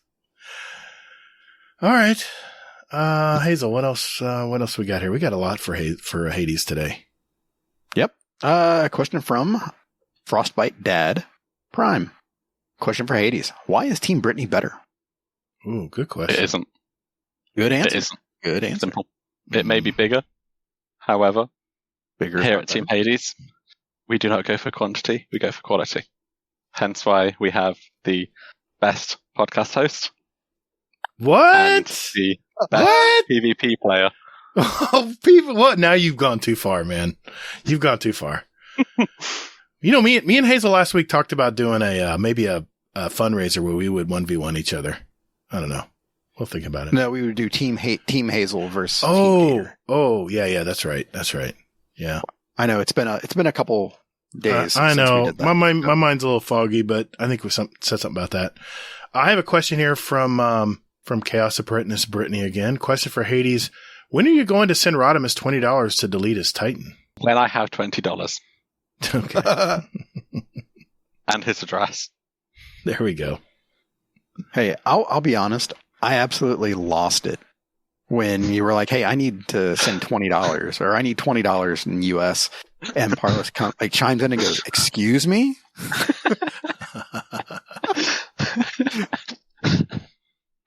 Absolutely lost it there. It was the fact that Rodimus was just like, 20 is 20. I was like, so you delete your Titan? And he was like, you could almost hear that I may regret this. But yeah. I'm tempted to send $20 for you just to hear this. Oh, we tried that. Monkey was like, I could totally do it. And he was like, nope, it has to come from me. However, if you were to send $20 to me with an envelope with Rodimus's address on it, I could then forward it on. There you go. It'd count. That's amazing. No one needs to know. Oops, wait a minute. Yep, I don't know what you're talking about. Yeah, what? This never happened. What? We'll edit that out. It's fine. Yeah, I'll edit that part out. Of course you will. I will. The other stuff. I will. Yeah, I will. Let's see. We got a lot. Okay. Goose Fraba. Okay. Just a quick one here from Daddy Prime Rodimus. I like Daddy that name. Prime. I like that. I like that name. I might change that. Question for the Hades favorite ice cream. I think he asked Brittany last week. Brittany. Too. Yeah. That person. Yeah. What's her name? Yeah. What's her name? What's her name? Just team. What's her name? On. Team. What's her name? Fair enough. Favorite ice cream. You may or may not be judged. You will be. Oh yeah, 100%. Probably one of the brownie ones from Ben & Jerry's. Oh, you said Ben & Jerry's. Ooh. Okay. That's always one that's brownie and caramel. That's that Monkey Bites. What is that? I can't remember what it's called. Ooh. I mean, anything they make is good because they're always high when they think of the flavors.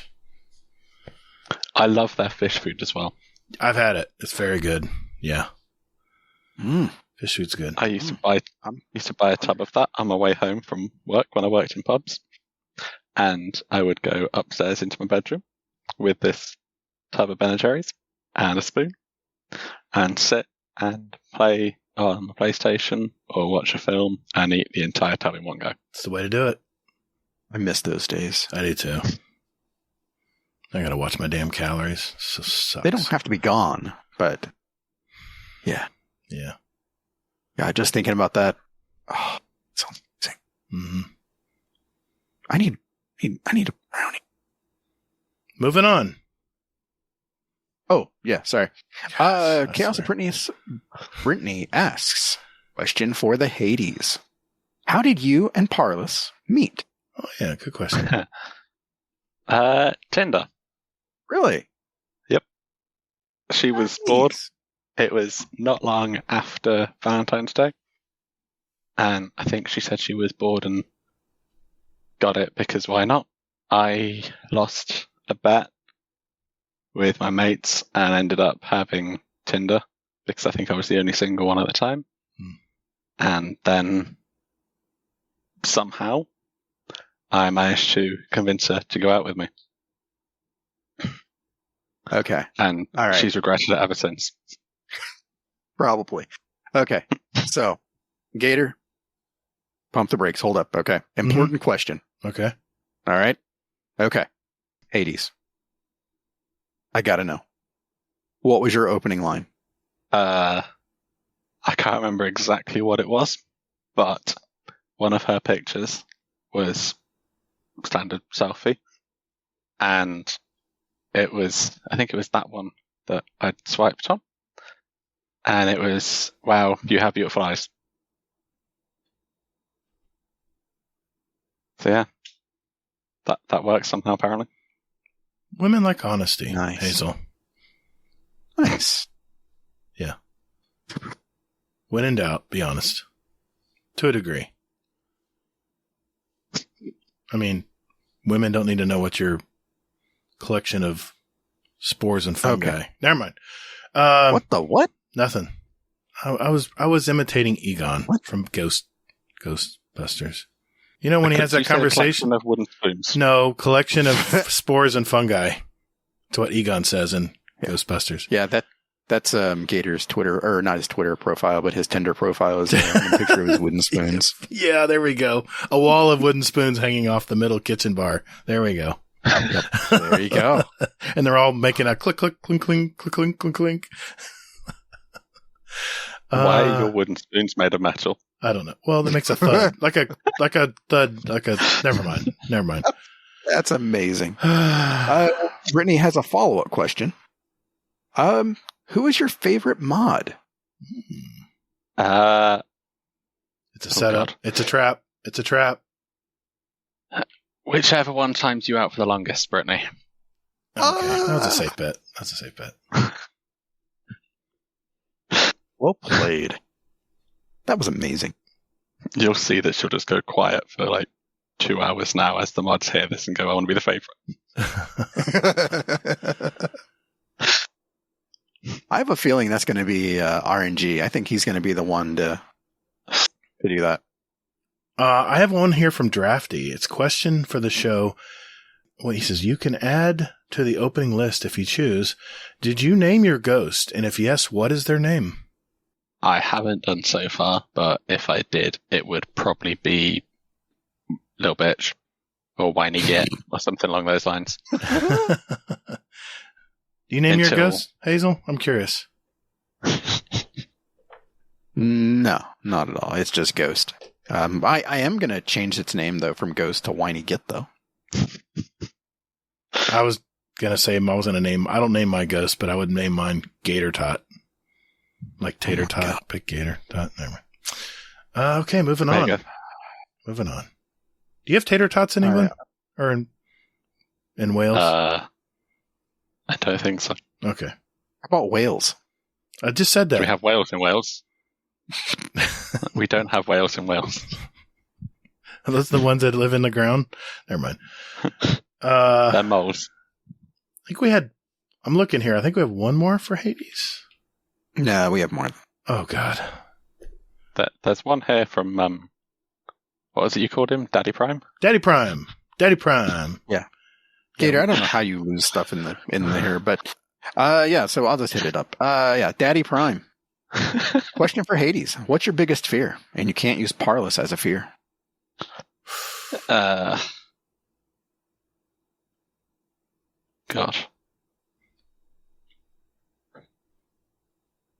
Haven't got a clue.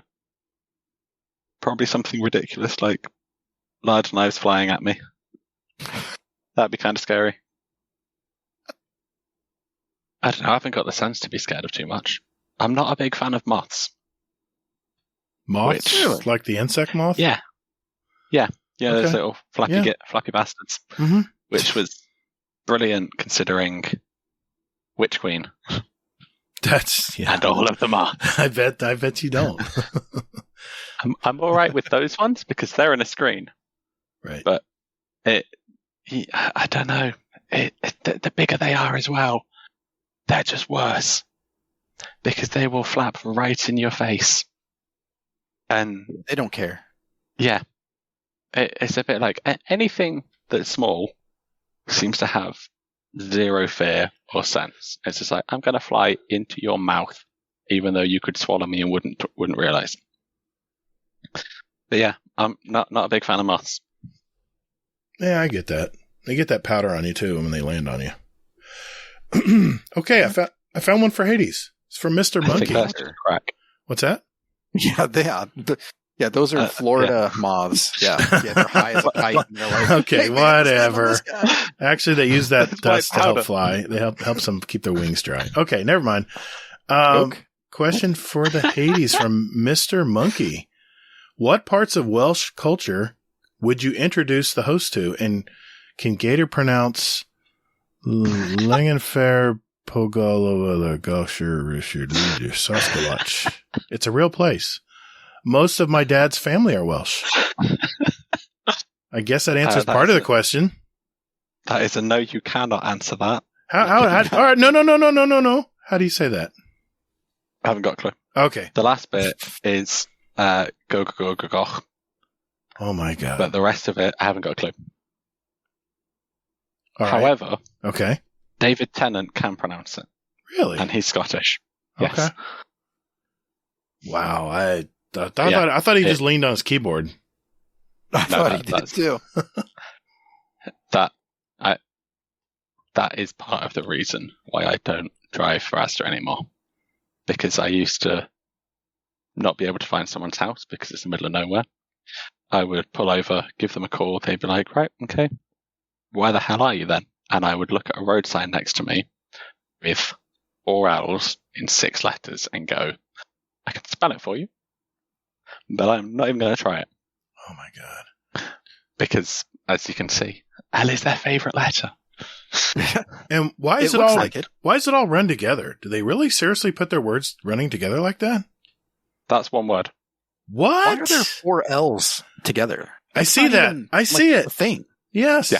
What? It- That's nuts. I don't know how to pronounce it, but that's one nuts. word. They can say it in one breath. Oh my God. There's more Can they questions. really, or are they just saying something? Well, it always sounds the same, so it's got to be. Wait a minute. Do you see this? There's 1, 2, 3, I know. 4, 5, 6, 7 consonants together. Yeah. At least in that one area. Yeah. No, that's a no for me, dog. They're, Yeah. they're just making stuff up. We're That's not even- being punked right now. I know we are. Yeah. It's an Have a look inside on joke. YouTube. Yeah, exactly. Mr. Monkey, he probably messaged him beforehand and said, I'm going to ask this question. Just go with it, okay?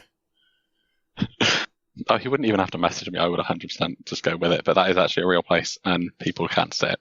That is nuts. Okay. So what part of Welsh culture would you introduce us to first? Yeah, there we go. Pubs. Thank you. Yeah, I just go with the British pub culture because it is weird to the rest of the world that you actually genuinely do not start drinking until you are 21. In the UK, you can have a pint of beer with a meal at the age of 16 wow. in a pub. Outside of a pub, we've all been drinking from, at the latest, probably 12. That's nuts. And That's not nuts. I mean, that's just... Dude, I can't even think about beer when I was 12. and but it's not part of the culture. Yeah, Like, yeah, true. I have to ask as well. I've seen loads of stuff online about apparently Smirnoff Ice is an impressive thing to drink. Is that actually a thing? Oh, thank God, because we use that as a mixer. It's like a light party drink. It's 4% alcohol. We actually use that as a mixer. I was going to be sexist and say that only women drink those, but I've seen guys drink them too. It's like a club drink. Yeah, don't be sexist, Gatr. I'm not. But yeah, you know.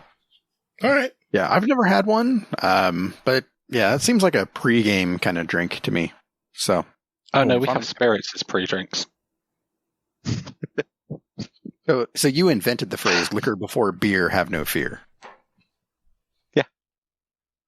Nice. If I were to go out drinking, then when I went out with mates when we worked in pubs, we would meet at where we worked at about 12, have a big full English and a pint or two.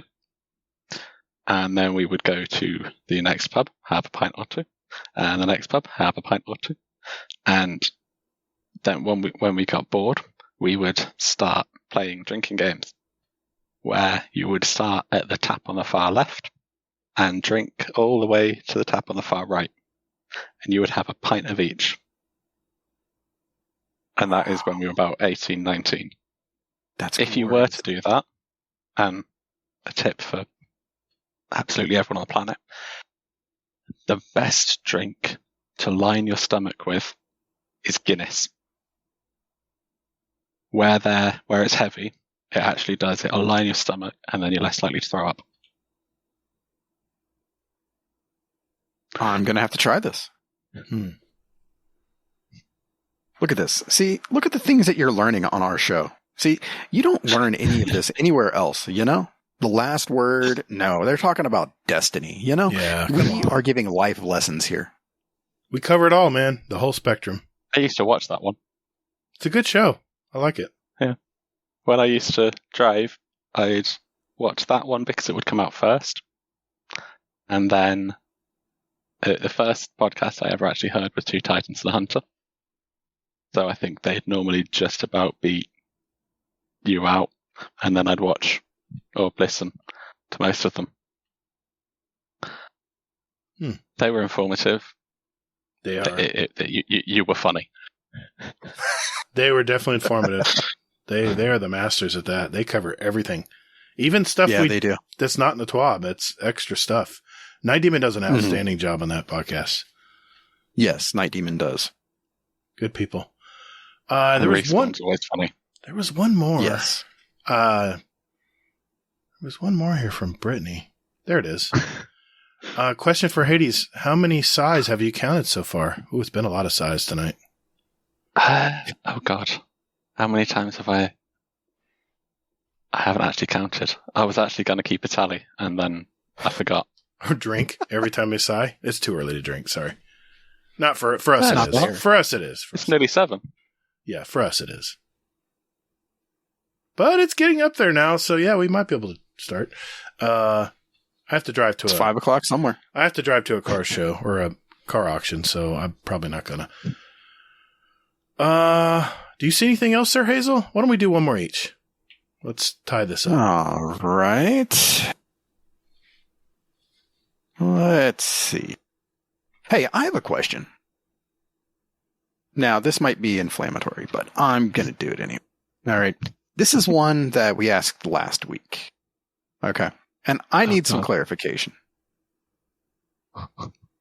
What is the deal with the grocery, like the chocolates? Oh my God, yes. Store-bought Right, chocolate, yes. The, cheap store brand chocolate. Yes. So we've got, say, Asda. I've got an empty one next to me, actually. They're cheap, 30p chocolate bars are amazing. You can buy, Galaxy Dairy Milk. They cost £1 at least for the same size. But the cheap store-bought stuff is so good. But yeah, it is the nicest chocolate. Really? Yes, if you ever go to when we inevitably bully you into coming over here, if you go into the chocolate aisle, it's always almost on the floor. It's right on the bottom shelf, and in really plain, boring packaging, and it's so cheap. Oh my God, it's so good. Really? And the fact that it's cheap means you can buy 4 times as many. 30p, I'm assuming 30 pence? Yeah. I know. We're getting screwed, man. I'm telling you, the chocolate over there is next level. I had a chocolate tart there, and I talked about this a million times, but my wife had to hold me down to the table. I wanted to go get another one. It was so good. It was so good. Oh, so good. Yeah, we use a different oil, I believe. Maybe that's it. That makes it with Parrot. I think you use something else that's questionable, and it's shinier, but it also tastes worse. But it's a cheaper oil than we have here. I would not doubt it. So who was it that sent you chocolate? That was Easy Gaming. And from, now, yes. Yeah, that was fancy because he sent me some as well. Oh man, and it didn't last long. It was amazing, and it is similar to our chocolate.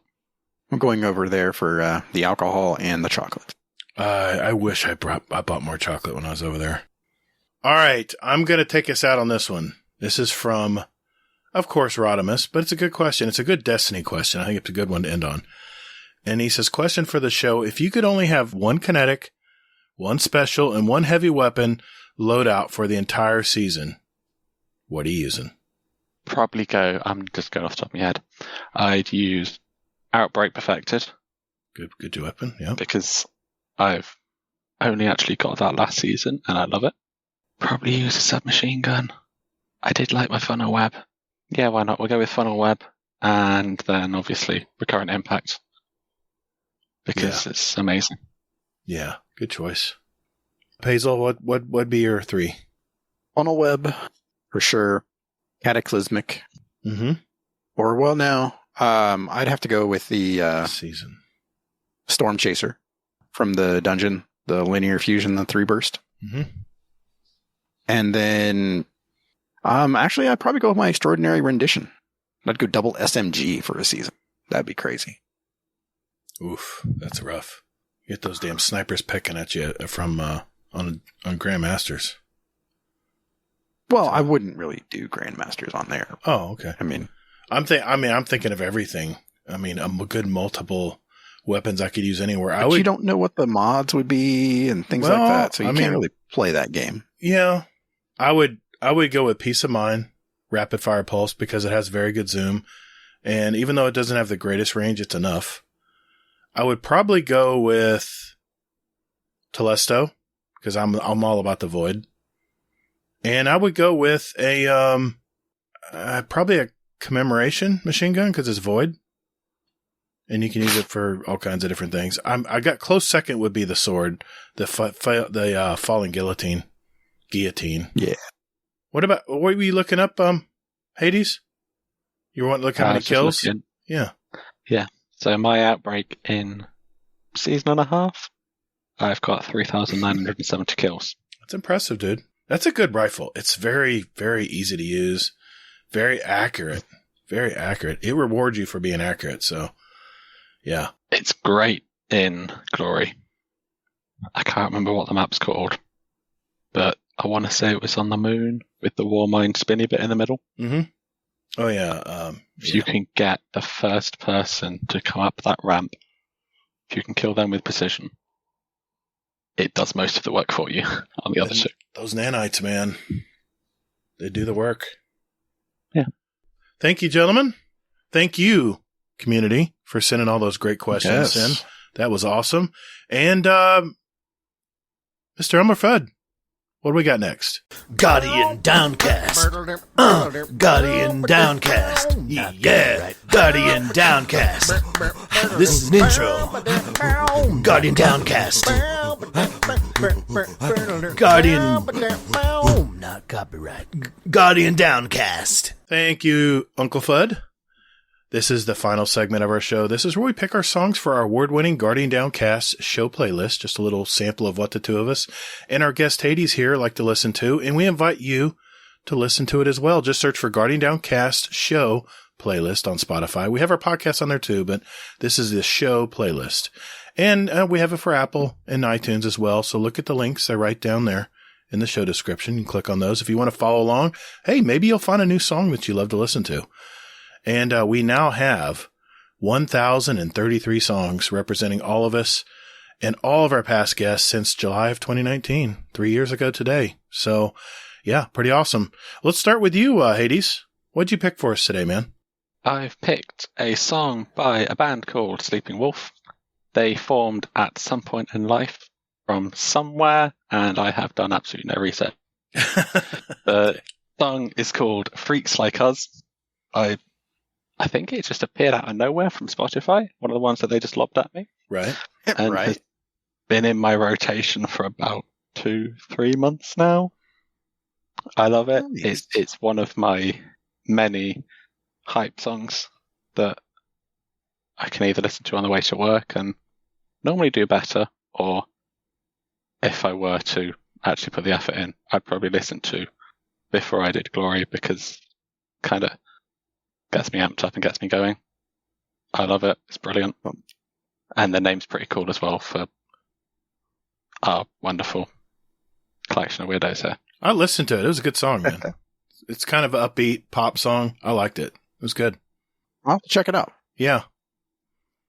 Yeah, I usually listen to them before they, like, when you add it and that kind of thing, but been distracted this week, unfortunately.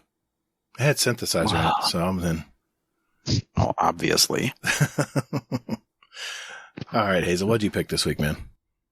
All right. No, let me guess. My Imagine Dragons. Don't you start. Okay, fine. Don't you do it. Oh, I've got some choice words. That's right, Hazel. Just let it go. Let it go. Let it go. Oh, the words. If my family weren't here right now. Oh. Okay. So many words. My song is Son of the Dirty South by Brantley Gilbert and Jelly Roll.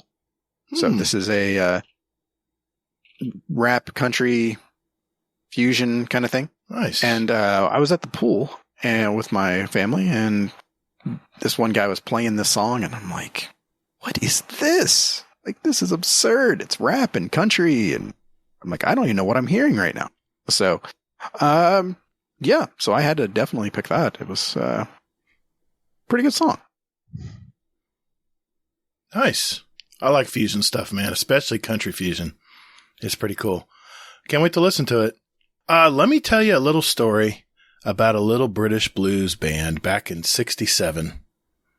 After the leader of this band kept losing and gaining guitar players, he finally gave up and went to America. He was scouting around American recording studios in LA when he heard this little folk rock duo he loved. They both joined his little band, and that's when the popularity in America grew for this, leading to #1 hits for years. After now selling 120 million records, they are considered the world's best-selling bands.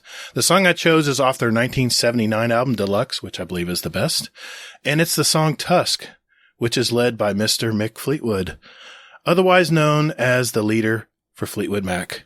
This is one of my favorite all-time songs from them. It's actually one of their most different songs compared to their usual music, which is very guitar-oriented, but this is a lot of drums, and I love it. It's great. It's a great song. Well, it is time for announcements. Hazel, any announcements you want to throw out there? Yeah, just a couple real quick here. One of them is I put out last week. I forgot to mention this, but I threw out the survey for Make Your Own Raid. Oh, and you get to pick your own, encounters that you like the best and things like that. So please go ahead, check that out. We're going to go ahead and compile the results probably in maybe another week or two. And then going to see, what encounters people like the best and go from there.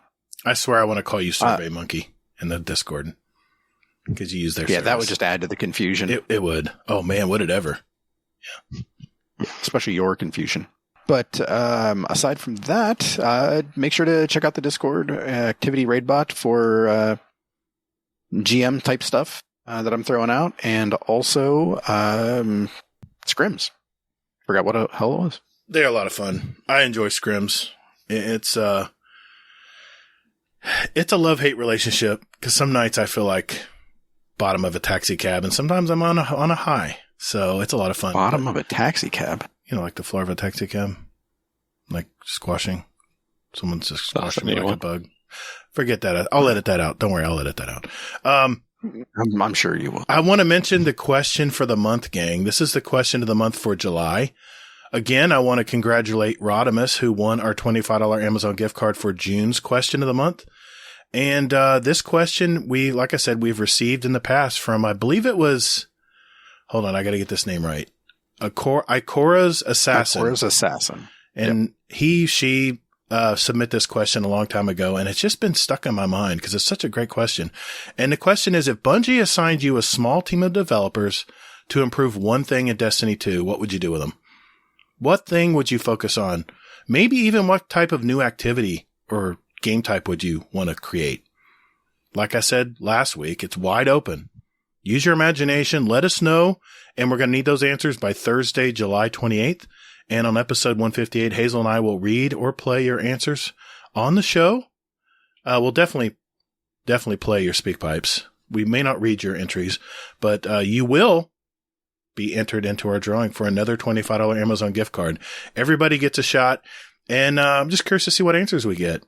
If you do want to send us a speak pipe, that is speakpipe.com/GuardianDowncast. There's a link in our show notes, by the way, if you want to do that. Send your question of the month that way, and you will actually be entered into at least 2 more drawings for some podcast merch. So that'll be cool. And like I said, everybody gets an equal shot for the original Amazon gift card. So good luck. Just want to give a quick shout out to our Dungeon Champion patrons, Scoot and the Scarlet KM, and our Raid Boss patrons, Jealous and Frostbite, for their support. Thank you guys. You guys rock. And again, thank you to all of our Patreon community. Yes. We really thank you very much. Thank you all. It's been a great ride, and we love sending a little extra content to you guys as well. And we do that periodically throughout the month. Hope you're enjoying that. And Hazel and I do have a side project we'll be announcing soon. We're working on the particulars right now, and just stay tuned. We'll announce that. That is a wrap, fellas. Another episode. I'm losing it. I'm fading.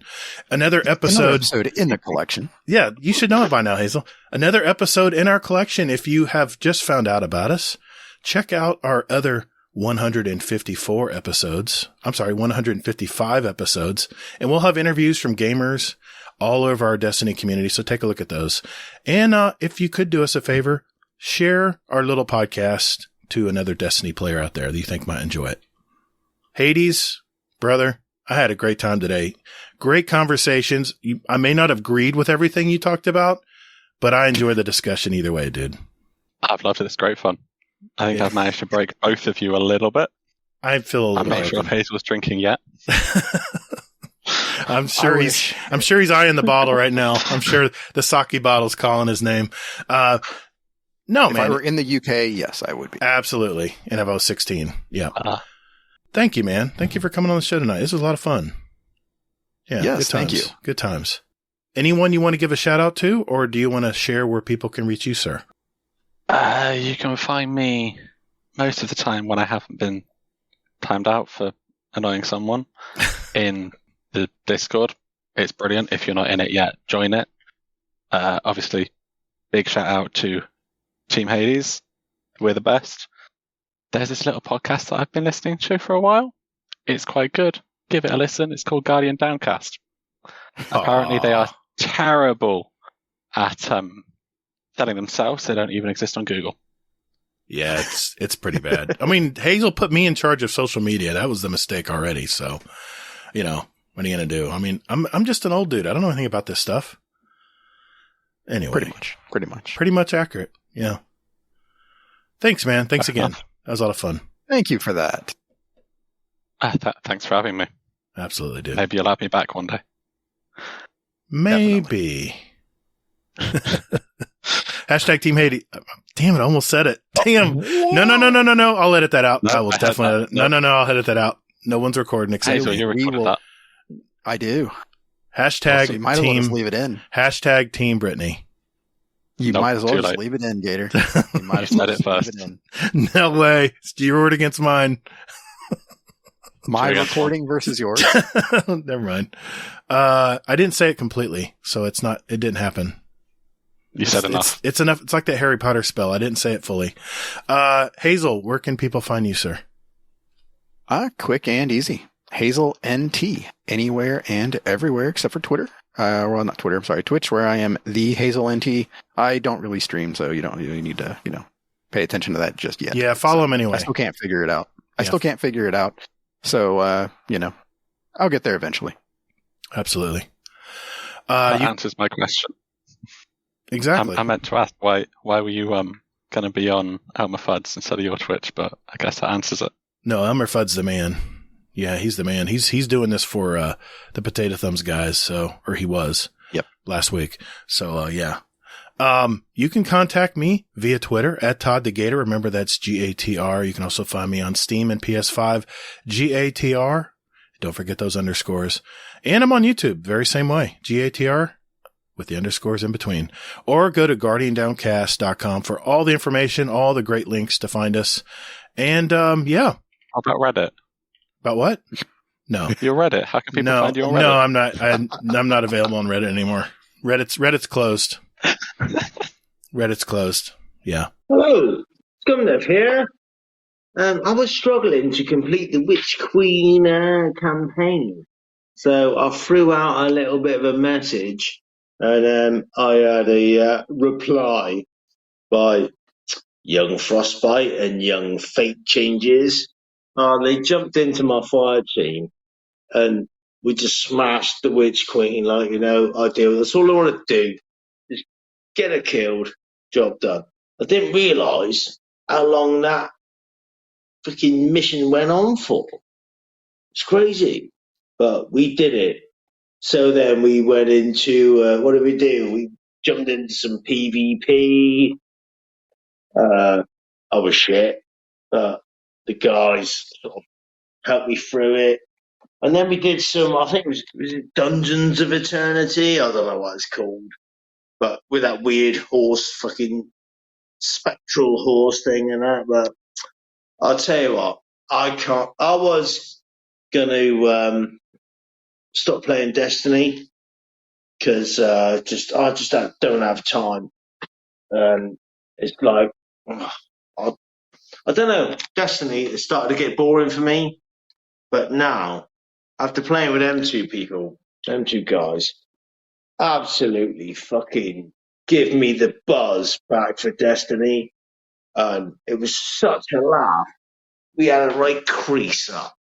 A crease up is a good laugh in English language. Oh, fucking brilliant. I don't know what to say. I just want to say, thank you very much to Frostbite, Fate Changes, and we need to get raiding. We need to. I need to get balls deep into fucking Destiny. Balls fucking deep. Anyway, it's late here now. I told the boys that I would be fucking doing this. It's not very good, but I just want to say my appreciation to Frostbite and Fate Changes, and thank you very much for getting me through what I needed to get through. And we got through quite a little bit more as well. And I've leveled up a couple of little bits as well, so thank you very much. It's late. I'm going to go to bed. I love you all. Stay safe. Hey, hey, everyone.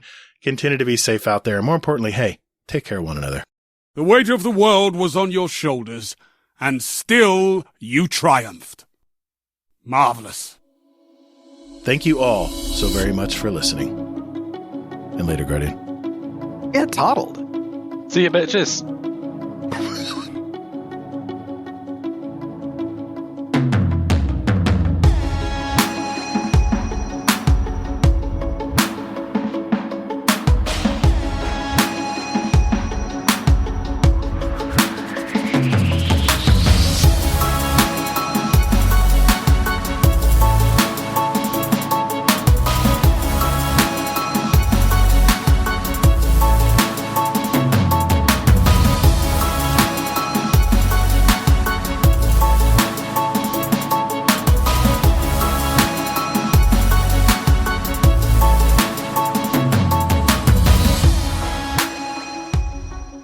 Hey, everyone.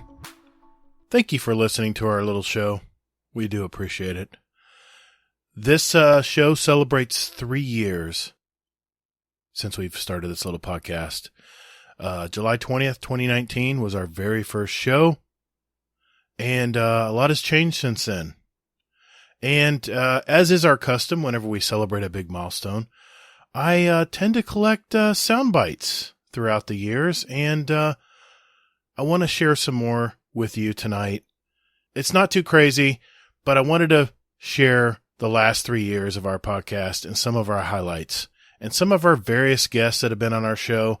And now keep in mind, I couldn't include everybody in here because the list is getting so long. But usually at the end of the year as well, we'll also post a little montage with all those great sound bites. So here we go. Just wanted to thank you again. Hazel and I both thank you very much for spending your valuable time with us every week. Still unbelievable to me and Hazel, as he has expressed in the past. So, yeah, Gatr, shut up. Let's get on with it. Here's our little montage.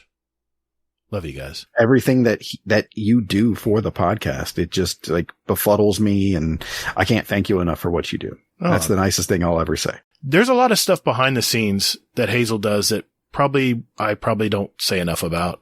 Whether it's an idea for a skit before the show, or whether we're going back and forth on talking about what we want to do every week in the show.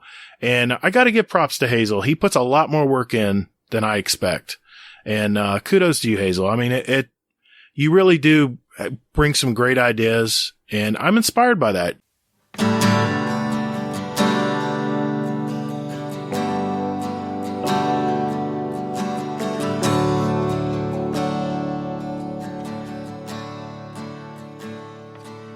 Is it episode 14, right? Yep, 14. Okay, it says 13 on the notes. I just want to make sure. Really? No way. No. I'm not Yeah. That's from Zan. Yep. Yeah, and you're also in Bads, right? No, I'm just kidding. Yeah. We do want you to talk about that. Yeah, I definitely think that we should. Yeah, absolutely. And who do I send the invoice to? Well, my sister has some of the biggest balls I've seen on There's the jokes. Holy shit, Maddie left. What did I say? What did I say about the Patriots? He f***ing left. Maddie, what the hell? Suck it, Gatr. Did you say we have 36 questions? What am I going to do with a Titan? They're damn near useless. Oh man, we get to talk shit about Hazel tonight. I'm not actually that Canadian. Astronaut, rock star, porno man. You gotta be in the right mood for it, of course. Destiny 2 developer update. Yeah. I asked a bunch of my life coachy friends who do podcasts. I was like, well, what should I do to prepare to be on my husband's podcast? And they... Mr. Anderson, do you hear that? That's the sound of inevitability. Mr. Guardian, come to decipher Nengram, have we? It was inevitable. Question for the show from Creepy Uncle Bot. Oh, come on, man. Did you know that I'm Kingsley Mac? I'm like, okay, I'm confident. I can outsnipe him. I can beat him. He can't beat me. And it has you're playing a mental game, whether you realize it or not. Somebody once told me, and it's very true, when the little head gets mad, the big head doesn't think. I have new gear for you aboard my ship, Osiris Beckoned. The pair... Sorry, I just got a load of pop-ups on my phone there. It obscured off. Oh yeah, I've done the dungeon. You know, the people at Guardian Hub decided to step up and help me when you wouldn't. So, have you met your dad? Yeah, he's a comedy genius. It's not going to happen, man. I'm literally sitting in my work parking lot right now with my gaming headset on from my phone. I don't want to go around as just Rush, because then I'm going to walk into a chat room and everyone's going to be like, Getty! I have nowhere to be. It's Vault of Glass tomorrow. I'm in my jammies. But he has to get redemption because right above his balls it says "come aboard." Like Chris and the 4 decades worth. Well, I basically just cut metal. Tonight, we're going to get to know about Fluffy, of course. Then we're going to test his Twix. So then we're going to test his Twix. Hey, question for the show. How the f*** are you? Gatr is very much by the book. Welcome back to the show, lads, where you've got yourself a couple of blokes sitting around the round table, sipping on a pint, discussing topics regarding Destiny. You'd never expect that level of silliness to come out of that level of sexy, you know what I'm saying? You want to read through it one more time? This time with feeling? Now we got a dry run on it. Oh. Was that not enough feeling for you? Do you know how many hours of video of Mongolian throat singing and like hurdy-gurdy playing I've looked into? By Ray LaMontagne. Ray LaMontagne. Jesus. Help me. Sure, we'll go with that. Yeah. Believe it or not, Boba Fett is technically not a Mandalorian. You got me to snort, damn it. You still have all your fingers, all right? Yeah. Well, 9 and 3/4. Well, 9 and 7/8. This section of the creek right here was actually part of the Arcadia Sea back in prehistoric times where all underwater. So did you know that a blob of toothpaste that sits on your toothbrush has a name? Really? It's called a nurdle. The nurdle? Nurdle. Wow. So now when you put toothpaste on your toothbrush, that's a nurdle. Guardian! So, you seen my kernel? Good podcasting is hard, man. Hey guys, did you know that hunters are a thing in Destiny? Don't forget to spade and neuter your animals. Is Telesto the besto? No. Roller coaster or carousel? Coaster. Batman or Spider-Man? Batman. Favorite exotic weapon? Ooh, Telesto. Rolling, get the show rolling. So my second music pick was a... You mean your first music pick? Just go with it, Gatr. Second, yeah. Yeah, okay, yeah. Is this an intervention?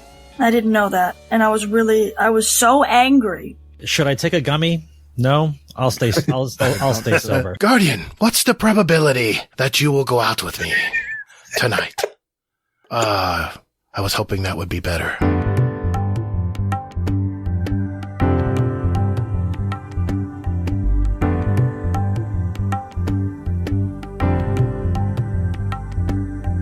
Toland is a bastard who basically took advantage of a situation to try to further his own knowledge, and essentially, while knowing that all of his fire teammates would die going into the raid, didn't care and did it anyway. Green has a very, very hate relationship with it.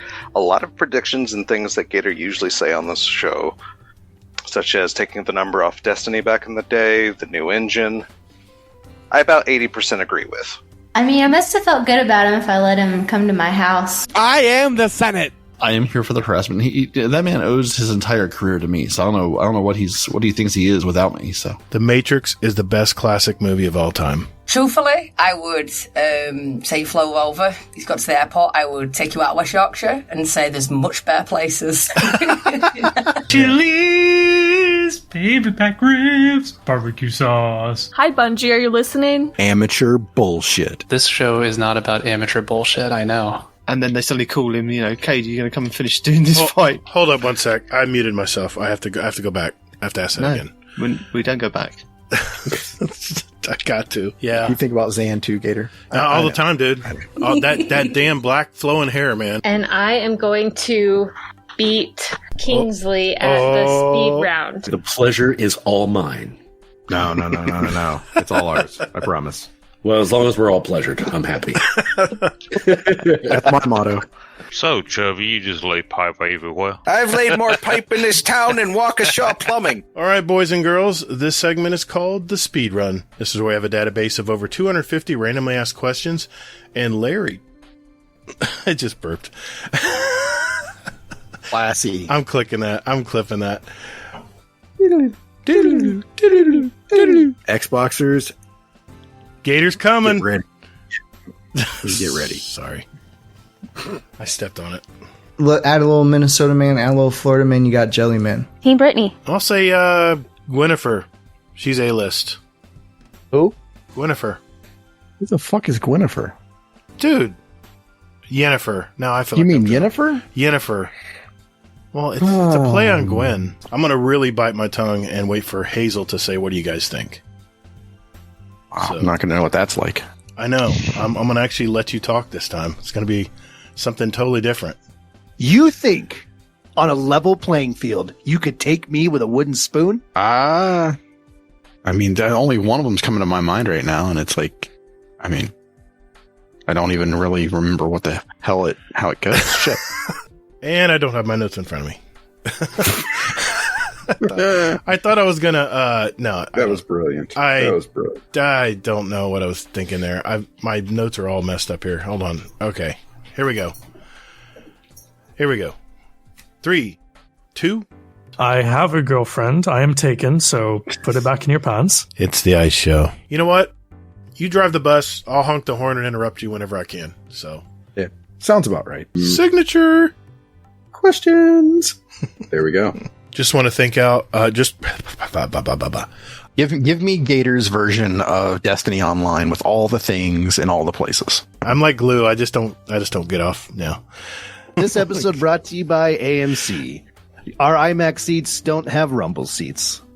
I think it's already been established that I'm quite old. Not as old as Gatr, but I'm quite old. Oh, whoa. It's glorious. This cast was brought to you by OnlySins.com for free $99. You gotta hit up every channel like, oh, nice plant, nice cat. Oh, I'll totally join your raid. Oh, what did you do at work today? 17 channels to talk to the same person about 50 What did you eat topics. today? Hello. The nightmare is complete. I don't know, man. This is pretty close to hell right now. You could end this bloody game if you bank your moats. Do it. Bank them moats. Let's bang some knuckles. Get toddled. The best part about it is I found that I really am lucky to have so many good friends in the community. Like, people that I don't even talk to that much, but like we played games together for periods of time. Well, they'll hit me up and they'll, they've been looking out for me. And we're going to ask you how you got that name tonight. So. Yeah, I was born with it. It's real easy. It's real easy to answer. Gator, stop ruining all the bits. All right. Yeah. Using up all my good material. Sorry. I'm pretty easy going with talking most of the time. He's like, I'm going to pull Admiral Nips and just go fight a moose. I always tell people, when everybody else is going out to have fun is when you need to be in the car driving. Yeah, so I gotta say, I don't know why I got really nervous all of a sudden. Like, I even broke out a beer and everything, but Gator would say like the best rapper is Will Smith. Hey, I liked Will Smith. See, I like him. Jiggy with it. Hey there, and welcome to episode 1, the pilot episode of Guardian Downcast, the weekly destination for anything in the Destiny universe and beyond. I'm your host, the Gatr, and I'm joined by my 2 co-hosts, Hazel and Easy. What's up, guys? Hey, what's up? Hey, and no, this isn't a replay of the 0 episode. Oh, man. First of all, I wanted to personally thank the Destiny community as we have released just a little teaser last week, and the outpouring of support has blown us away. Between the Discord, Twitter follows, and call-outs from other podcasts, it's apparent, at least to me, that we made the right decision to do this. So a big thank you, guys. We really thank you. So, to start things off, we're going to do things a little differently for this pilot episode.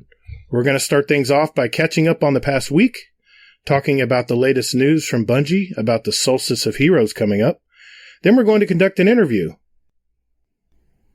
An interview? Who are we interviewing, Hazel? I'm done with this amateur bullshit, man.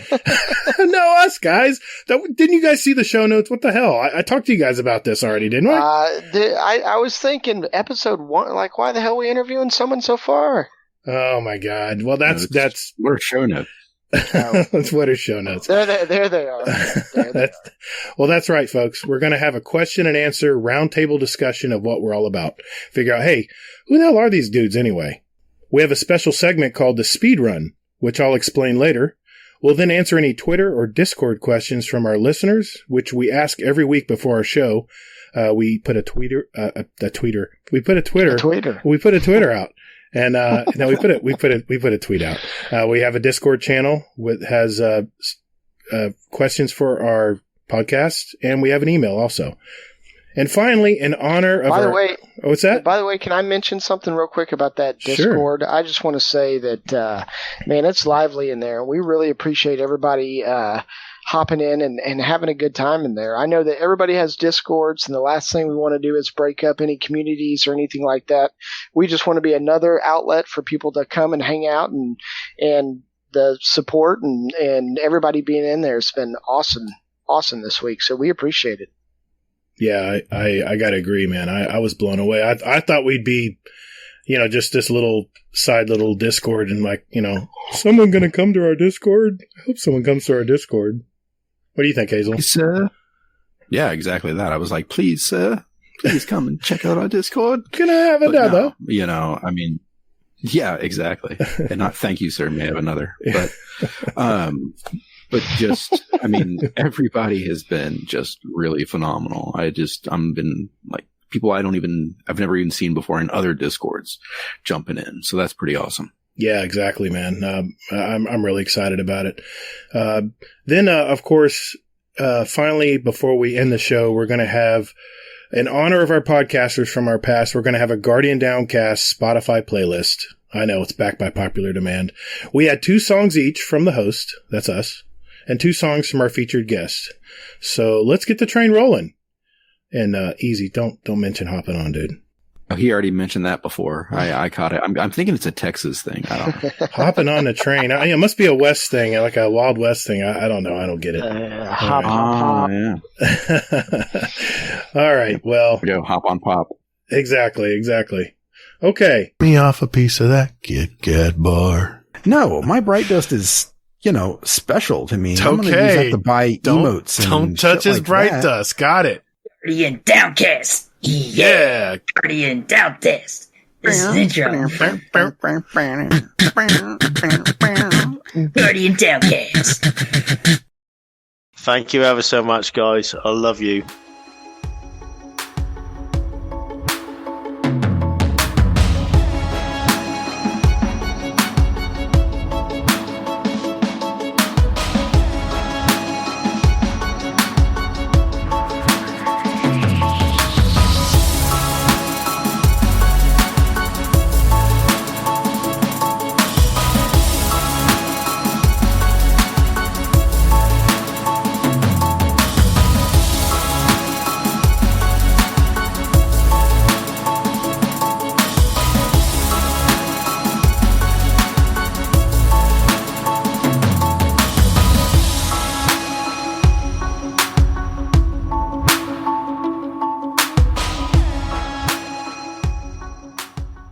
Well, I agree with you. What you need to do, watch your Glimmer as well.